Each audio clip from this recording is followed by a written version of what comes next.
بسم اللہ الرحمن الرحیم نحمدہ و نصلی علی رسولہ الکریم اما بعد فاعوذ باللہ من الشیطان الرجیم بسم اللہ الرحمن الرحیم رب اشرح لی صدری ویسر لی امری واحلل عقدۃ من لسانی یفقہوا قولی۔ انشاءاللہ اپنے سبق کو شروع کرنے سے پہلے تھوڑی سی بات اللہ سبحانہ و تعالیٰ کے بارے میں۔ اللہ تعالیٰ جو ہے، اللہ کا جو لفظ ہے، جو نام ہے، یہ سب سے زیادہ شان والا ہے اور جامع ہے، اسی لیے اس کو اسم اعظم بھی کہا گیا ہے۔ اور اس کے بارے میں علماء کا مختلف رائے بھی ہے، اس میں کئی احادیث بھی ہمیں ملتی ہیں۔ ایک حدیث میں اگر آپ دیکھیں تو وہاں پر ہے اللہم انی، دعا ہے جو کہ اللہم انی اسألک بأن انت اللہ لا الہ الا انت الاحد الصمد لم یلد ولم یولد ولم یکن لہ کفوا احد۔ حضرت بریدہ رضی اللہ تعالیٰ عنہ سے روایت ہے کہ رسول صلی اللہ علیہ وسلم نے ایک شخص کو کہتے ہوئے یہ سنا، اس کا میں ترجمہ پڑھتی ہوں۔ اے اللہ، میں تجھ سے اس لیے سوال کرتا ہوں کہ تو اللہ ہے، تیرے سوا کوئی الہ نہیں، تو اکیلا ہے، بے نیاز ہے، جس نے نہ کسی کو جنا اور نہ اس سے کوئی جنا گیا، اور اس کی برابری کرنے والا کوئی نہیں۔ آپ نے فرمایا اس شخص نے اللہ تعالیٰ کے اسم اعظم بہت بڑے نام کے ساتھ دعا کی ہے، اور اسم اعظم کے وسیلے سے جب اللہ سے مانگا جاتا ہے تو عطا کیا جاتا ہے، اور جب اس سے دعا کی جاتی ہے تو قبول فرمایا جاتا ہے۔ Right؟ تو یعنی اللہ کے نام سے دعا جو ہے ہمیں کرنی چاہیے، اور یہ مقبول دعاؤں میں سے آپ کو اور بھی ملے گا انشاءاللہ، کل میں اس کا ذکر کروں گی۔ تو مقبول دعائیں آپ کو معلوم ہی ہیں، پہلے بھی دے چکے ہیں کئی دفعہ، اور ویسے بھی آپ سرچ بھی کریں گے تو آپ کو مل جائے گا، اور میں بھی شاید ہماری ویب سائٹ پہ بھی ہو، مجھے نہیں معلوم۔ چلیں انشاءاللہ اپنے سبق کی طرف بڑھتے ہیں۔ بسم اللہ الرحمن الرحیم۔ آج ہم سورۃ المؤمنون شروع کریں گے، اور آپ کا 18 جز اور ایک کوارٹر جو ہے وہ 19 کا انشاءاللہ وہ کرتے ہیں۔ سورہ مومنون مکی صورت ہے، اس میں 6 رکوع ہیں اور 118 آیات ہیں، اور انشاءاللہ جو صفات آ رہی ہیں وہ آپ کو ضرور ہائی لائٹ کروا دیا جائے گا، اور آپ کو ظاہر اس کا سیمپل بھی مل جاتا ہے اگر کوئی مس بھی ہو جائے تو۔ دوسرا یہ ہے کہ آج ہم 2 صفات جو ہیں اس پر زیادہ بات کریں گے، ایک رزاق ہوگا اور ایک انشاءاللہ خبیر۔ بسم اللہ الرحمن الرحیم۔ قد افلح المؤمنون، یقیناً فلاح پائی ایمان والوں نے۔ اب دیکھ رہے ہیں کامیابی کی نشانیاں جو ہیں نا وہ یہاں پر بتائی جا رہی۔ قد افلح المؤمنون، یقیناً فلاح پائی ایمان والوں نے، الذین هم فی صلاتهم خاشعون، جو اپنی نماز میں خشوع اختیار کرتے ہیں۔ اللہ تعالیٰ ہمیں خشوع اختیار کرنے والا بنائے، آمین۔ لغویات سے دور رہتے ہیں، اللہ تعالیٰ ہمیں بھی لغویات سے دور رکھے، آمین۔ زکوٰۃ کے طریقے پر عامل ہوتے ہیں، اپنی شرمگاہوں کی حفاظت کرتے ہیں سوائے اپنی بیویوں اور ان عورتوں کے جو ان کی ملکیت میں ہوں اور محفوظ ہوں، وہ قابل ملامت نہیں ہیں، البتہ جو اس کے علاوہ کچھ اور چاہیں وہی زیادتی کرنے والے ہیں۔ اپنی امانتوں اور اپنے عہد و پیمان کا پاس رکھتے ہیں، اللہ تعالیٰ ہمیں عہد کا اور امانتوں کا پاس رکھنے والا بنائیں اپنی۔ اور آخر میں دوبارہ پھر ہائی لائٹ کیا گیا والذین هم علی صلواتہم یحافظون، اور اپنی نمازوں کی حفاظت کرنے والے۔ رائٹ، آپ دیکھیں وہاں پچھلی جو ابتدا جو ہوئی تھی وہ کس چیز سے ہوئی تھی کہ نماز میں خشوع کا ذکر ملا ہے، اور یہاں پر ایک اچھا وہاں نماز سنگل آیا تھا، سنگولر اس میں آیا تھا، اور یہاں صلوات نمازوں جمع میں آیا، رائٹ۔ تو جہاں ایک نماز ہو یا ساری نمازیں ہوں، سب کی حفاظت کرنے کی ضرورت ہے۔ وہاں خشوع کا ذکر آیا، یہاں محافظت کا ذکر آ رہا ہے، رائٹ۔ یعنی اس میں کیا، خشوع میں تو یہ ہو گیا کہ صحیح سے پڑھیں، تجوید آپ کی صحیح ہونی چاہیے۔ اور یہاں پہ میں بولتی جاؤں ایک بار پھر کہ آپ سوچیں کہ آپ میں سے ماشاءاللہ سبھی لوگ قرآن پاک پڑھ رہے ہوں گے، لیکن اگر خدا نخواستہ آپ کی تجوید صحیح نہیں ہے تو کتنی غلطیاں ہو رہی ہیں۔ بیسکس جو ہیں، جو بیسکس ہیں جن سے معنی بدل جاتے ہیں، اگر انسان کی وہ غلطیاں ہو رہی ہیں اور آپ نے اس کی طرف توجہ نہیں دی ابھی تک، تو آپ سوچیں کہ کچھ خسارہ ہے یا نہیں۔ آپ کہنے کو قرآن تو پڑھ رہے ہیں اپنی تسلی کے لیے، لیکن اگر وہاں غلطیاں ہو رہی ہیں تو پھر بتائیے کیا ہو رہا ہے وہ. تو لہٰذا اپنی تجوید کا بہت دھیان رکھنا ہے آپ نے، اور انشاءاللہ اس کورس کے بعد، اس دورہ قرآن کے بعد ہم تجوید کا پراپر طریقے سے پہلے بھی کر چکے ہیں الحمدللہ، پچھلے آپ کئی سالوں سے کر رہے ہیں، لیکن اس پہ ایک الگ سے ہائی لائٹ کریں گے اب اینڈ میں، اینڈ آف یور کورس انشاءاللہ. تو لیکن کہنے کا مطلب یہ کہ ابھی بھی آپ نے تجوید کا خیال رکھ کے پڑھنا ہے، خاص طور پہ جن کی تجوید ویک ہے انہیں بہت دھیان رکھنے کی ضرورت ہے نا. ہاں، انسان کو اپنا خود معلوم ہوتا ہے. تو بہرحال تو وہاں پر کیا ہے، خشوع کی بات. تو خشوع میں تجوید بھی آ جاتی ہے، کیونکہ آپ جب تک صحیح سے ادا نہیں کریں گے وہ کیسے ہوگا. دل لگانا ہو گیا، پراپر تجوید ہو گئی، اور آپ اس کو لمبا کر سکتے ہیں، اپنے سجود اور رکوع کو بھی، رائٹ، اور قیام تو ہے ہی لمبا کرنے کا. تو خشوع، ان ساری چیزیں آ گیا. اور دوسری بات جو یہاں پر بیان کی گئی وہ کیا ہے کہ نمازوں کی حفاظت کی جائے، یعنی آداب نماز، اوقات نماز. آداب نماز میں سارے پہلے جو ارکان ہیں ان کو پورا کرنا، صحیح سے وضو کرنا، صحیح جگہ پہ پڑھنا، پاکیزہ جگہ پہ پڑھنا، کورڈ ہونا پورا. اب بعض لوگوں کو آپ بول دیں اگر کہ آپ اپنا کور کریں، اپنے آپ کو پراپر کریں، تو یہ ساری چیزیں اگر کوئی نہیں کر رہا ہے تو کیا مطلب ہے کہ وہ اپنی نماز کی صحیح سے حفاظت نہیں کر رہا. وہ آگے سے جواب یہ آتا ہے کہ اللہ غفور الرحیم، تو یہ اللہ ہی کا حکم ہے، ہم اپنی طرف سے نہیں بولتے، ٹھیک ہے نا. تو اسی طرح نماز کے تمام ارکان پورے سکون اور اطمینان کے ساتھ ادا کرنا، یعنی صحیح سے بیٹھنا، بہت جلدی نہیں کرنا کہ رکوع میں گئے اب پورا صحیح سے کیسے آپ پڑھ سکتے ہیں، بہت تیزی سے 3 دفعہ بھی پڑھتے ہیں تو وقت لگتا ہے اس میں، رائٹ. اسی طرح سجدے جب آپ کرتے ہیں تو سجدوں کے درمیان پراپر طریقے سے بیٹھنا، پھر دوبارہ سجدہ کرنا، چاہے آپ کتنی بھی جلدی میں. بعض اوقات ہوتا ہے جلدی انسان، یا وقت نکل رہا ہے، لیٹ ہو گئے کسی وجہ سے، یا پھر کچھ بھی ہو سکتا ہے، جلدی ہے اسٹل، اس کے باوجود آپ نے پڑھنا. ٹھیک ہے آپ اپنی سپیڈ بڑھا سکتے ہیں، لیکن آپ یہ سب غلطی نہیں کر سکتے کہ سجدہ جو ہے وہ کیا اور بیچ میں جو بیٹھ رہے ہیں تو وہ آدھا بیٹھ رہے ہیں، انلیس کہ کوئی پرابلم ہے تو وہ ایک الگ چیز ہے. تو اس طرح ہمیں اندازہ ہوتا ہے کہ اسی طرح بوجھ کی طرح نماز نہیں پڑھنا. اور اللہ تعالیٰ ہمیں توفیق دے، ہم بالکل ایک رٹے ہوئے انداز میں عبادت کرنے لگے ہیں، تو اس کے معنوں پہ توجہ رکھنی. نماز کا بھی کورس ہوتا رہا ہے، ابھی پچھلے دنوں بھی ہوا ہے، تقریباً کمپلیٹ نہیں کر پائی، میں ہی نہیں کر پائی، تھوڑا ہو گیا، پیچھے رہ گئے، لیکن یہ کہ انشاءاللہ دوبارہ اس کو شروع کیا جائے گا، آپ چاہیں تو اس کو بھی جوائن کر سکتے ہیں. تو نماز کا ترجمہ یاد ہو جاتا ہے. ریمائنڈرز چاہیے، ہم سب کو ریمائنڈر چاہیے، رائٹ، کیونکہ ہم میں سے کون ہے جس کو یہ ساری باتیں نہیں پتہ ہے. ہر کوئی جانتا ہے ان ساری باتوں کو، لیکن پھر بھی لاپرواہی ہو جاتی کیونکہ ہم انسان ہیں، نسیان ہے، اور بھولتے ہیں، اور پھر ریمائنڈر چاہیے. جب ریمائنڈر ہو جاتا ہے تو کچھ دن ٹھیک ہو جاتے ہیں، پھر بھول جاتے ہیں، تو اس کا مطلب کہ پھر چاہیے. بس ایسا ہی ہے ہم لوگ، اللہ نے بنایا ہمیں ایسا ہی ہے. تو تھوڑی ہماری غفلت بھی ہے اوبویسلی، تو غفلت کے لیے بھی کیا ہے، ریمائنڈر چاہیے، ٹھیک ہے نا. چلو، تو یہ ساری خصوصیات بیان کر کے فرمایا گیا کہ یہی وہ ہیں جو میراث میں فردوس پائیں گے. فردوس جنت کا کے لیے معروف ترین بہترین ورڈ جو ہے وہ بیان کیا گیا، جنت الفردوس بولتے ہیں نا. اللہ تعالیٰ ہم سب کو وہاں پر پہنچائے عافیت کے ساتھ، بغیر کسی امتحان کے ساتھ، آمین. چلیے اب آگے بڑھتے ہیں تیزی سے. یہی وہ لوگ ہیں جو میراث میں فردوس پائیں گے اور اس میں ہمیشہ رہیں گے. ہم نے انسان کو مٹی کے سچ سے بنایا اور پھر اسے ایک محفوظ ٹپکی ہوئی بوند میں تبدیل کر دیا، پھر اس بوند کو لوتھڑے کی شکل دی. اب یہ انسان کے جو سارے سٹیپس ہیں جو ماں کے پیٹ میں بنتے ہیں عورت کے لیے، جو اٹھا کے عورت پھرتی ہے اپنے بچے کو، اس کا یہاں سارا ذکر مل رہا ہے آپ کو.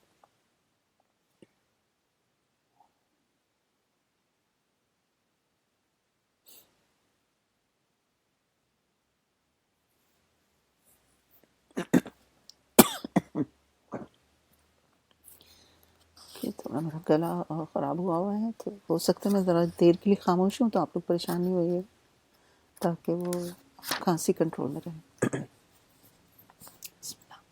ہم نے انسان کو مٹی کے سچ سے بنایا، پھر اسے ایک محفوظ جگہ ٹپکی ہوئی بوند میں تبدیل کیا، پھر اس بوند کو لوتھڑے کی شکل دی، پھر لوتھڑے کو بوٹی بنا دیا، پھر بوٹی کی ہڈیاں بنائی، پھر ہڈیوں کو گوشت چڑھایا، پھر اسے ایک دوسری ہی مخلوق بنا کھڑا کیا. بس بڑا ہی بابرکت ہے اللہ، سب کاریگروں سے اچھا کاریگر، پھر اس کے بعد تم کو ضرور مرنا ہے، پھر قیامت کے روز یقیناً تمہیں اٹھایا جائے گا۔ احسن الخالقین، بہترین بنانے والا ہے، رائٹ؟ اور تمہارے اوپر ہم نے 7 راستے بنائے،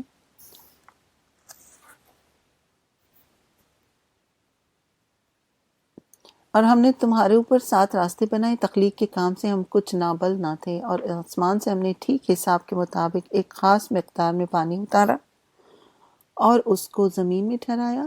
ہم اسے جس طرح چاہیں غائب کر سکتے ہیں۔ پھر اس پانی کے ذریعے سے ہم نے تمہارے لیے جنت میں نخیل و عناب، جنت میں تمہارے لیے کھجور اور انگور کے باغ پیدا کیے۔ تمہارے لیے ان باغوں میں بہت سے لذیذ پھل ہیں، اور ان سے تم روزی حاصل کرتے ہو۔ اور وہ درخت بھی ہم نے پیدا کیے جو طور سینا سے نکلتا ہے، تیل بھی لیے ہوئے اگتا ہے، اور کھانے والوں کے لیے سالن بھی ہے۔ اور حقیقت یہ ہے کہ تمہارے لیے مویشیوں میں ایک سبق ہے، ان کے پیٹوں میں سے جو کچھ ہے اسی میں سے ایک چیز ہم تمہیں پلاتے ہیں، اور تمہارے لیے ان میں بہت سے فائدے ہیں۔ ان کو تم کھاتے ہو اور ان پر اور کشتیوں پر سواری بھی کرتے ہو۔ ایک جانور ہے، گائے، گدھا یا کوئی بھی دوسری جانور جو بھی، اب گائے کو ہی آپ نے تو اس کا دودھ بھی پیتے ہیں ہم، اس کا ظاہر گوشت بھی کھایا جاتا ہے، اور وہ کام کے لیے بھی استعمال ہوتا ہے، رائٹ؟ اس کا ذکر اس طرح سے۔ ہم نے نوح علیہ السلام کو اس قوم کی طرف بھیجا۔ اس نے کہا، اے میری قوم کے لوگوں، اللہ کی بندگی کرو، اس کے سوا تمہارا کوئی معبود نہیں ہے۔ کیا تم ڈرتے نہیں ہو؟ کیا تم ڈرتے نہیں ہو؟ اس قوم کے جن سرداروں نے ماننے سے انکار کیا وہ کہنے لگے، یہ شخص کچھ نہیں ہے مگر ایک بشر تم ہی جیسا۔ اس کی غرض یہ ہے کہ تم پر برتری حاصل کرے۔ اللہ کو اگر بھیجنا ہوتا تو فرشتہ بھیجتا۔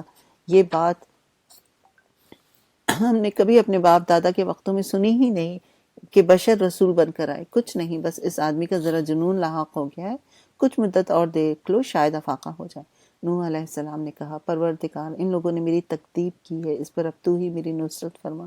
ہم نے اس پر وحی کی کہ ہماری نگرانی میں اور ہماری وحی کے مطابق کشتی تیار کرو۔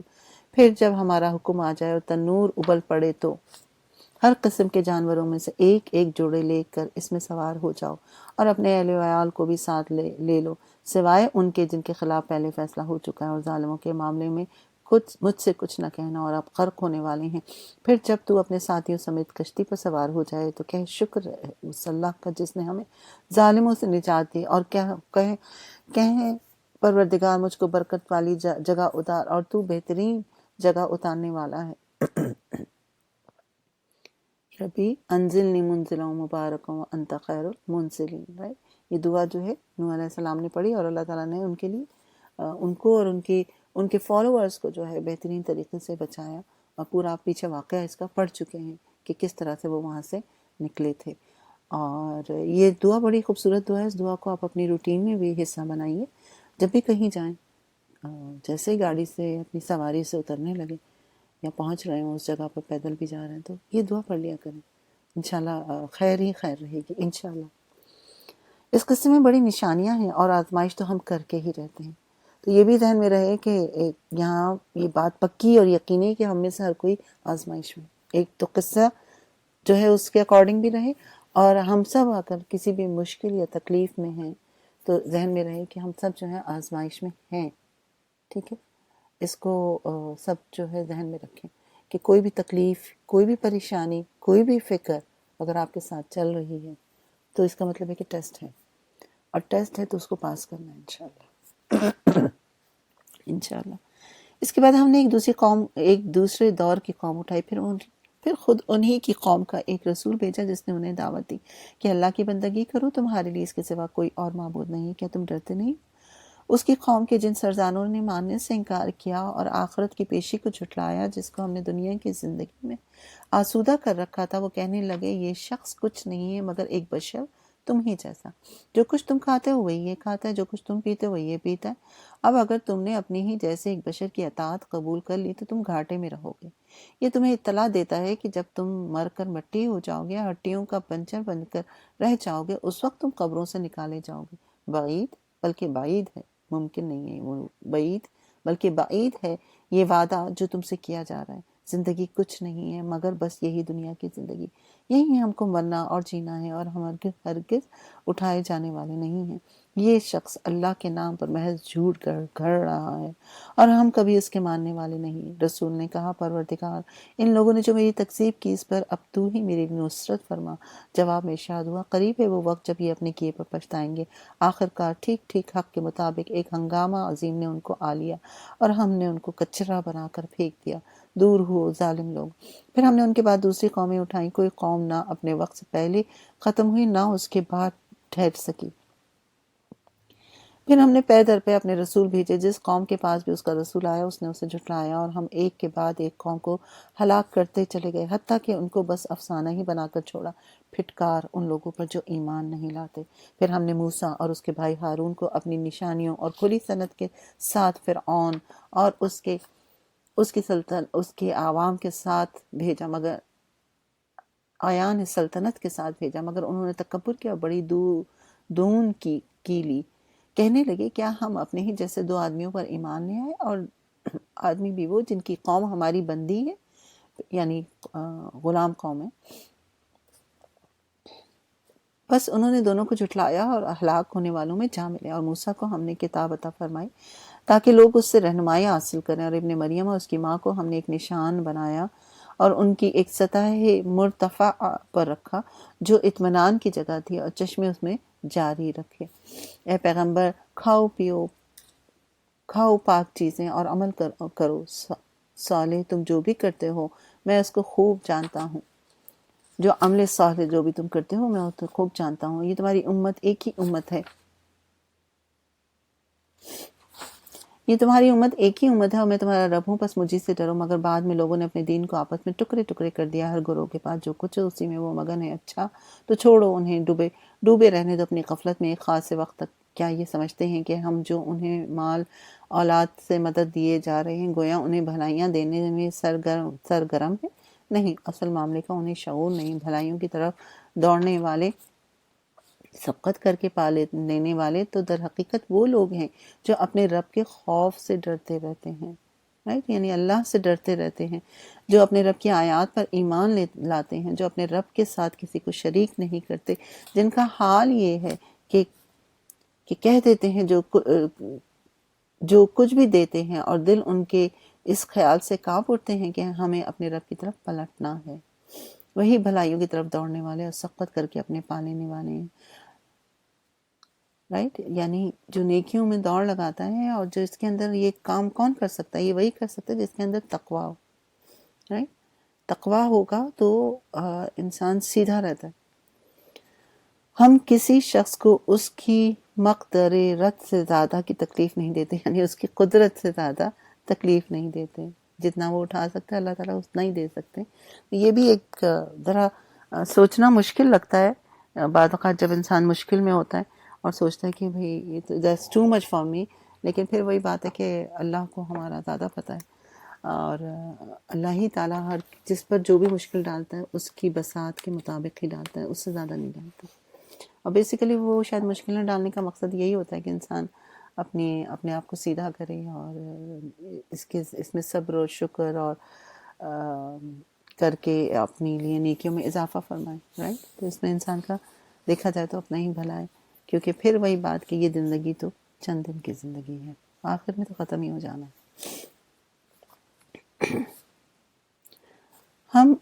اچھا، اور ہمارے پاس ایک کتاب ہے جو ہر ایک کا حال ٹھیک ٹھیک بتا دینے والی ہے، اور لوگوں پر ظلم بہرحال نہیں کیا جائے گا مگر یہ لوگ اس معاملے سے بے خبر ہیں، اور ان کے اعمال بھی اس طریقے سے جس کا اوپر ذکر کیا گیا ہے مختلف ہیں۔ وہ اپنے یہ کرتوت کیے چلے جائیں گے یہاں تک کہ جب ہم ان کے عیاشیوں کو عذاب میں پکڑ لیں گے تو پھر وہ گڑ گڑانا شروع کر دیں گے۔ اب بند کرو اپنی اپنی فرما روا، ہماری طرف سے اب کوئی تمہاری مدد نہیں ملتی۔ میری آیات سنائی جاتی تھی تو تم رسول کی آواز سنتے ہی الٹے پاؤں بھاگ نکلتے تھے، اپنے گھمنڈ میں اس کی خاطر ہی میں نہ لاتے تھے، اپنے چوپایوں میں اس پر باتیں جھاڑتے اور بکواس کیا کرتے تھے۔ تو کیا ان لوگوں نے کبھی اس کلام پر غور نہیں کیا، یا وہ کوئی ایسی بات لایا جو کبھی ان کے اسلاف کے پاس نہ آئی تھی؟ تو یہاں پر یہ چوپائے نہیں، چوپالوں میں، یعنی اپنی بیٹھکوں میں، اپنی جگہوں پہ جہاں پہ وہ بیٹھ کے باتیں کرتے ہیں، وہاں پر پیچھے جو بات ہوئی ہے، میں اس کو دوبارہ پڑھ دیتی ہوں۔ اپنے گھمنڈ میں اس کو خاطر میں نہ لاتے اور اپنی چوپالوں میں اس پر باتیں چھاڑتے اور بکواس کیا کرتے۔ تو کیا ان لوگوں نے کبھی اس کلام پر غور نہیں کیا، یا وہ کوئی ایسی بات لایا ہے جو کبھی ان کے اسراف کے پاس نہ ہو، یا وہ اپنے رسول سے کبھی کے واقف نہ تھے کہ اس سے بدکتے، یا یہ اس بات کے قائل ہیں کہ وہ مجنون ہے؟ نہیں، بلکہ وہ حق لایا ہے، اور حق ہی ان کی اکثریت کو ناگوار ہے، اور حق اگر کہیں ان کی خواہشات کے پیچھے چلتا تو آسمان اور زمین اور ان کی ساری آبادی کا نظام درہم برہم ہو جاتا۔ نہیں، بلکہ ہم ان کو اپنا ہی ذکر ان کے پاس لائے ہیں، ہم ان کا اپنا ہی ذکر ان کے پاس لائے ہیں، اور وہ اپنے ذکر سے منہ موڑ رہے ہیں۔ بڑی زبردست بات ہے یہاں پر۔ ایک تو یہ کہ اگر انسان کی خواہشات کے مطابق دنیا چلتی تو سوچیں کہ اس وقت میں اور آپ بستر میں ہوتے، رائٹ، اور ابھی رات نہیں ہوتی، ابھی صبح نہیں ہوتی، ابھی جو بھی ٹائم ہو رہا ہے اس سے کم از کم 3 گھنٹے پیچھے ہوتے ہیں ہم لوگ، ہے نا۔ اور ہو سکتا ہے کچھ لوگ چاہتے کہ نہیں سویرا ہو جائے، تو پھر سوچے کیا نظام ہوتا، کیا سسٹم بنتا۔ کوئی چاہتا کہ روزہ ذرا شارٹ ہو جائے، کوئی چاہتا کہ رمضان ہی تیز فارورڈ گزر جائے، فاسٹ فارورڈ کرتے ہیں جیسے آپ ویڈیو کو کرتے ہیں، رائٹ۔ تو بات یہ ساری کہ اگر انسان کے حساب سے یا انسان کی خواہشات کے حساب سے ساری دنیا چل رہی ہوتی تو پھر آپ سوچیں کہ کیا حشر ہوتا، کیا حال ہوتا ہمارا۔ تو اسی طرح پھر یہاں پر جو بات ہوئی کہ بلکہ ہم ان کا اپنا ہی ذکر ان کے پاس لائیں، وہ اپنے ذکر سے منہ موڑ رہے ہیں، یعنی اس کے کئی مطالب ہیں، کئی مطلب ہیں، لیکن اس میں سے ایک یہ ہے کہ انسان ہی کے بارے میں ذکر ہو رہا ہے، اسی کی بات ہو رہی ہے۔ پورا اس قرآن کو آپ کو پڑھ کے اندازہ ہوتا ہے کہ انسان کے ہی بارے میں یہ ذکر جو ہے پورا پھر رہا ہے ارد گرد، انسان ہی کی خیر اور بھلائی کے بارے میں بتایا جا رہا ہے، نقصان کے بارے میں بتایا جا رہا ہے، اس دنیا کے بارے میں بتایا جا رہا ہے، اگلی زندگی کے بارے میں۔ تو وہ سب کچھ کس کو بتایا جا رہا ہے؟ انسان کو، اس کی بھلائی اور اس کی خیر کے لیے یہ قرآن جو ہے نازل کیا گیا، اور اس کو بچایا جا رہا ہے جہنم سے۔ تو اس میں ذکر کس کا ہے؟ بیسیکلی ہمارا ہی، جس سے انسان منہ موڑ رہا ہوتا ہے۔ کیا تو ان لوگوں سے کچھ مانگتا ہے؟ تیرے لیے تیرے رب کا دیا ہی بہتر ہے، وہ بہترین رازق ہے، وَهُوَ خَيْرُ الرَّازِقِينَ، اور وہ بہترین رازق ہے۔ یہ نبی صلی اللہ علیہ وسلم کی نبوت کے حق میں ایک اور دلیل ہے، یعنی یہ کہ آپ اپنے اس کام میں بالکل بے لوث ہیں۔ آپ صلی اللہ علیہ وآلہ وسلم کوئی اس کے بدلے میں کچھ مانگ نہیں رہے، یعنی کوئی بھی شخص ایمانداری کے ساتھ یہ الزام نہیں لگا سکتا کہ آپ یہ سارے پاپڑ اس لیے بیل رہے ہیں کہ کوئی آپ کی غرض جو ہے اس کے پیچھے پوشیدہ ہے، یا آپ کو اپنی تجارت جو ہے وہ چمکانی ہے، یا کوئی بھی وجہ ہو، یا خالی اپنی قوم کے لیے آپ جو ہے وہ کر رہے ہیں۔ نہیں، آپ تو لوگوں کے ہاتھوں گالیاں اور پتھر اور پتہ نہیں کیا کچھ نہیں کھا رہے، اور آپ چاہتے تو چین سے اپنی بیوی بچوں میں ہنسی خوشی زندگی گزار سکتے تھے، لیکن آپ نے سخت کشمکش میں پڑے ہوئے ہیں اور دوسروں کی بھلائی کر رہے ہیں، اپنے لیے نہیں کر رہے۔ تو آپ کو کسی بھی چیز کی لالچ نہیں ہے، رائٹ۔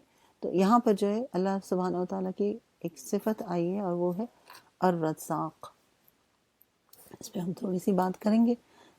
رزاق کے 3 تعریفیں کی جاتی ہیں، اور اس کو حضرت علامہ خطابی رحمۃ اللہ علیہ نے فرمایا کہ الرزاق جل جلالہ وہ ذات ہے جس نے رزق کی ذمہ داری لی ہوئی ہے، اور ہر جان کے لیے اس کے رزق کا بندوبست کیا ہوا ہے، اور اس کی رحمت جو ہے وہ تمام مخلوقات کو کافی ہے۔ اور اس رزق میں اللہ تعالیٰ نے مومن اور کافر میں کوئی تخصیص نہیں کر رکھی ہوئی کہ وہ مومن ہے تو اسے زیادہ ملے گا، یا کوئی بہت نیک ہے تو اس کو زیادہ ملے گا، نہیں، ایسا کچھ بھی نہیں۔ جو محنت کرے گا اس کو ملے گا، ٹھیک ہے۔ اور نہ ہی کوئی دوست اور دشمن میں اللہ تعالیٰ نے فرق کیا۔ اللہ تعالیٰ اس کمزور شخص کو اور چھوٹے بچے کو بھی روزی پہنچاتے ہیں جو کمانے کی طاقت نہیں رکھتا، اور نہ اس کے پاس کوئی ذریعہ معاش ہے جیسا کہ اس شخص کو روزی دیتے ہیں، رائٹ۔ یہ مضبوط، توانا اور تندرست ہے۔ اور بہت سے جانور ہیں جو اپنی روزی اٹھائے نہیں پھرتے ہیں، اور ان سب کو اللہ تعالیٰ روزی عطا کرتا ہے، رائٹ. اللہ تعالیٰ تو اس کا دوسری جو تعریف ہوئی ہے وہ یہ ہے کہ اللہ تعالیٰ وہ ذات ہے، وہ رزاق ہے، وہ ذات ہے جس نے تمام روزیوں کو پیدا کیا. اچھا، ایک تو سب کو روزی پہنچاتا ہے اور تمام روزیوں کو بھی اس نے پیدا کیا، اور پھر ہر مخلوق کو اس کی روزی عطا فرمائی. اب دیکھیں چڑیا جو ہے وہ گوشت نہیں کھائے گی، رائٹ، یا جانور وہ گائے جو ہے وہ چڑیا کو فوڈ نہیں کھائے گا، برڈ فوڈ نہیں کھائے گا، رائٹ. اللہ تعالیٰ نے سب کی روزی بنائی. ہم لوگ جو ہے گھاس نہیں کھاتے، ٹھیک ہے نا. تو اللہ نے سب کا رزق جو ہے بنا رکھا ہے اور اپنے فضل و کرم سے ہر مخلوق تک اس کی روزی کو پہنچاتا رہتا ہے. تیسری تعریف شیخ سعدی رحمۃ اللہ علیہ فرماتے ہیں کہ الرزاق جل جلالہ اپنی تمام مخلوقات کو رزق دینے والے ہیں. زمین پر کوئی چیز ایسی نہیں جس کو اللہ تعالیٰ رزق نہ دیتے ہیں، رائٹ. اور اللہ تعالیٰ کی طرف سے اپنے بندوں کے لیے دو طرح کا رزق ہوتا ہے. ایک ہوتا ہے رزق عام اور ایک ہوتا ہے رزق خاص. رزق عام کیا ہے؟ جو نیک اور بد، اگلوں اور پچھلوں سب کو شامل ہے. اور یہ رزق بدنی رزق کہلاتا ہے. عام کا مطلب بدلی سمجھ لیں آپ، بدنی جسم کا رزق جو سب کو اللہ تعالیٰ پہنچاتے ہیں. رزق خاص یہ دلوں کا رزق ہے، دلوں کی غذا ہے. یہ کہاں سے حاصل ہوتے؟ علم اور ایمان سے حاصل ہوتے ہیں. جو آپ ابھی حاصل کر رہے ہیں نا، آپ نے سحور میں کون سا رزق کیا تھا؟ رزق عام تھا. وہ افطار میں کیا کریں گے؟ رزق عام کریں گے. لیکن ابھی جو آپ کریں وہ آپ رزق خاص حاصل کر رہے ہیں، ایمان کا رزق حاصل کر رہے ہیں. اور رزق حلال جو دین کے مطابق عمل کرنے پر مدد دیتا ہے. یہ رزق اللہ تعالیٰ کی طرف سے مومنین کے ساتھ ہوتا ہے، ان کے ساتھ خاص ہوتا ہے، اور جس کا اللہ رب العزت کی حکمت اور رحمت تقاضا کرتی ہے کہ اس سے قریب ترین بات وہ ہے جو ابن قیم رحمۃ اللہ علیہ نے کہی. یعنی اس کو مزید واضح جو کیا ہے وہ ابن قیم نے کیا ہے کہ رزق بھی اللہ تعالیٰ کے ناموں میں سے ایک نام ہے، اور اس کی طرف سے عطا کردہ رزق کی دو اقسام ہیں. مزید اس کی وضاحت دیکھیے. ایک رزق وہ ہے جو اللہ تعالیٰ کی طرف سے ان کے بندے اور رسول کے ذریعے دنیا والوں کو عطا کیا گیا. اس کو دلوں کی غذا کہا جاتا ہے. اس کی بھی دو قسمیں، دو معروف قسمیں ہیں. ایک علم اور دوسرا ایمان. اور دوسری قسم اجسام اور بدن کا رزق جو ہے وہ بھی اس میں شمار ہوتا ہے. یعنی وہ رزق کے حلال ہو، اس کو الگ سے ہائی لائٹ کیا گیا، ٹھیک ہے نا. ایک تو دلوں کا رزق، دل کے رزق میں دو چیزیں آ گئی، ایک علم اور ایمان. ایمان کے لیے ضروری ہے اور علم کے لیے بھی ضروری ہے رزق کا حلال ہونا. دوسری قسم ہے رزق بدنی، اس کو اعضاء تک پہنچانے کے لیے جسم کی نالیوں میں کامل حکمت اور علم کے ساتھ با مقدار ضرورت چلایا جاتا ہے. ایسا ہی ہے جسم میں ہم تو کھا لیتے ہیں، مزے لے لے کے، ٹیسٹ بھی ہوتے ہیں خوب، سموسے پکوڑے اور چاٹ جو آج کل کھائی جا رہی ہے، تو بڑا مزہ آتا ہے کھانے میں، ہے. لیکن اس کے بعد وہ اندر جا کے جو کام ہے وہ کون کر رہا ہے؟ جسم کی نالیوں میں ایک حکمت کے ساتھ، ایک متناسب کے ساتھ، کہاں خون کو چاہیے، کہاں گوشت کو چاہیے، کہاں پتہ نہیں کس کو. مجھے تو بالکل بھی علم نہیں ہے جسم کے اندر کا. اور جو زائد ہوتا ہے وہ پھر نکل جاتا ہے، رائٹ. تو اب یہ رزق حلال بھی ہوتا ہے اور حرام بھی ہوتا ہے، دونوں ہی کو رزق کہا جاتا ہے. رزق عطا کرنے والے اللہ پاک ہی ہیں، اور ایک چیز حرام کو چھوڑ کر دوسری چیز حلال پر رزق کا اطلاق کرنا صحیح نہیں ہے. یعنی اس بات کو مزید واضح کیا گیا کہ رزق تو وہی ملے گا جو آپ کے نصیب. حلال اور حرام کی چوائس ہمارے پر چھوڑ دی گئی، کیسے کریں، حلال طریقے سے یا حرام طریقے سے. اسی طرح پوری زمین پر چلنے والے انسان، حیوانات، چاہے جنگل کے درندے ہوں، پرندے ہوں، حشرات سمجھے، کیڑے مکوڑے، یا دریا میں رہنے والے جانور ہوں، سب کو اللہ تعالیٰ رزق پہنچا رہے ہیں. کوئی جاندار زمین پر ایسا نہیں ہے کہ اس کی روزی اللہ کے ذمہ نہ ہو. ہر ایک کو اس کی، خواہ وہ عارضی جگہ پر رہ رہا ہو یا پرماننٹ جگہ پہ رہ رہا ہو، اس کا رزق مل رہا ہے. اللہ تعالیٰ نے رزق کا وعدہ خود رکھا ہوا ہے. امام قرطبی رحمۃ اللہ علیہ نے پیچھے بھی آیت گزری ہے سورہ ہود آیت نمبر 6 کے بارے میں ایک واقعہ جو ہے وہ پیش کیا تھا کہ یہ لوگ ہجرت کر کے مدینہ طیبہ پہنچے تو کچھ توشہ اور کھانا پینے کا سامان ان کے پاس تھا جو ختم ہو گیا. انہوں نے اپنا ایک آدمی آپ صلی اللہ علیہ وآلہ وسلم کی خدمت میں اس غرض سے بھیجا کہ ان کے کھانے وقانے کا کچھ انتظام فرما دیں۔ یہ شخص جب آپ کے دروازے پر پہنچا تو اندر سے تلاوت کی آواز آئی۔ آپ صلی اللہ علیہ وسلم یہ آیت پڑھ رہے تھے، وَمَا مِن دَابَّةٍ فِي الْأَرْضِ إِلَّا عَلَى اللَّهِ رِزْقُهَا۔ اس شخص کو یہ آیت سن کر خیال آیا، یہ آیت سمجھ گئے نا کہ اللہ تعالیٰ اس کو رزق پہنچا دیتے ہیں، جس کا ہر دابہ کا جو ہے، ہر جاندار کا رزق جو ہے اللہ کے پاس موجود ہے، اس تک پہنچ جاتا ہے۔ تو اس شخص کو یہ آیت سن کر خیال آیا کہ جب اللہ نے سب جانداروں کا رزق اپنے ذمے لے لیا ہے تو پھر عشری بھی اللہ کے نزدیک دوسرے جانوروں سے کئی گنا زیادہ بہتر ہیں، وہ ضرور ہمیں بھی رزق دے گا۔ یہ خیال کر کے وہ وہیں سے واپس ہو گیا اور آپ صلی اللہ علیہ وسلم کو اپنا کچھ حال نہیں بتایا۔ واپس جا کے اپنے ساتھیوں سے کہا، خوش ہو جاؤ، تمہارے لیے اللہ تعالیٰ کی مدد آ رہی ہے۔ وہ سمجھے، حضرت عشری اور باقی لوگ سمجھے کہ قاصد نے حضور کو کہا ہے اور اب کچھ آنے والا ہے، حضور نے وعدے کے مطابق اپنا کام کیا ہے۔ وہ یہ سمجھ کے مطمئن بیٹھ گئے۔ وہ ابھی بیٹھے ہی تھے کہ دیکھا کہ دو آدمی جو ہیں پیالے بھر کے گوشت اور روٹیوں سے بھرا ہوا اٹھا کر لا رہے ہیں، اور انہوں نے آ کر ان لوگوں کو دیا۔ انہوں نے خوب کھایا، کھا بھی لیا، اس کے بعد بھی بچ گیا، اور انہوں نے مناسب سمجھا کہ یہی کھانا آپ کے پاس بھیج دیں تاکہ آپ اپنی ضرورت بھی پوری کریں، نبی صلی اللہ علیہ وسلم کے پاس بھیج دیں۔ تو اپنے دو آدمیوں کو یہ کھانا دے کر آپ صلی اللہ علیہ وسلم کے پاس بھیج دیا گیا۔ اور اس کے بعد جب یہ حضرات آپ صلی اللہ علیہ وسلم کی خدمت میں حاضر ہوئے اور عرض کیا کہ آپ کا بھیجا ہوا کھانا بہت لذیذ اور نفیس تھا، تو آپ نے کہا میں نے تو کوئی کھانا نہیں بھیجا۔ تب انہوں نے پورا واقعہ بیان کیا کہ ہم نے فلاں کو بھیجا، ساری بات ہوئی، تو آپ نے کہا یہ رزق اللہ پاک نے تمہیں عطا کیا۔ اچھا، ہم لوگ یہ سوچتے ہیں ہوں گے نا کہ ذہن میں آتی ہے یہ بات کہ ہمارے ساتھ ایسا کیوں نہیں ہوتا؟ یقین کی بات ہے۔ وہ واقعہ سنا ہوا نا بسم اللہ والا، کہ ایک ٹیچر ہی بول رہا ہے، استاد ہی بول رہا ہے، عالم ہی بول رہا ہے کہ اگر آپ بسم اللہ پڑھ کر سمندر پہ بھی چل پڑیں تو آپ کے لیے کوئی مسئلہ نہیں ہوگا، آپ چل سکتے ہیں اس میں۔ وہ چل پڑا بندہ، ایک اسٹوڈنٹ ان کا چل پڑا، استاد ہی گھبرا گئے، ہے نا؟ سنا ہوا ہے نا، میرا خیال ہے ہم نے شروع میں یہ پڑھا تھا جب آپ کا کورس شروع ہوا تھا۔ تو بہرحال، تو یہ ساری بات یقین کی، ہمارا یقین اتنا کمزور ہے، ہم آگے بڑھ ہی نہیں سکتے، اس لیول پہ آ ہی نہیں پاتے۔ چلیں، ویسے تو بہت کچھ ہے رزق کے بارے میں اور بھی بات کرنے کو، لیکن وقت ہمارے پاس کم ہے۔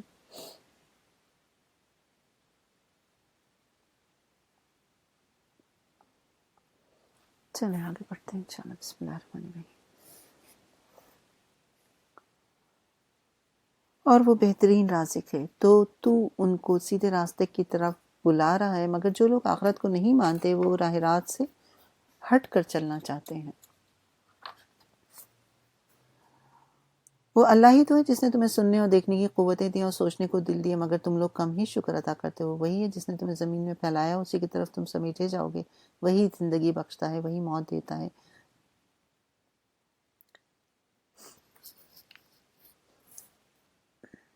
گردش لیل و نہار اسی کی قبضہ قدرت میں ہے۔ کیا تمہاری سمجھ میں یہ بات نہیں آتی؟ مگر یہ لوگ وہی کچھ کہتے ہیں جو ان کے پیش رو کہہ چکے ہیں۔ یہ کہتے ہیں کہ کیا جب ہم مر کر مٹی ہو جائیں گے اور ہڈیوں کے ڈھانچہ بن کر رہ جائیں گے تو ہم کو پھر زندہ کر کے اٹھایا جائے گا؟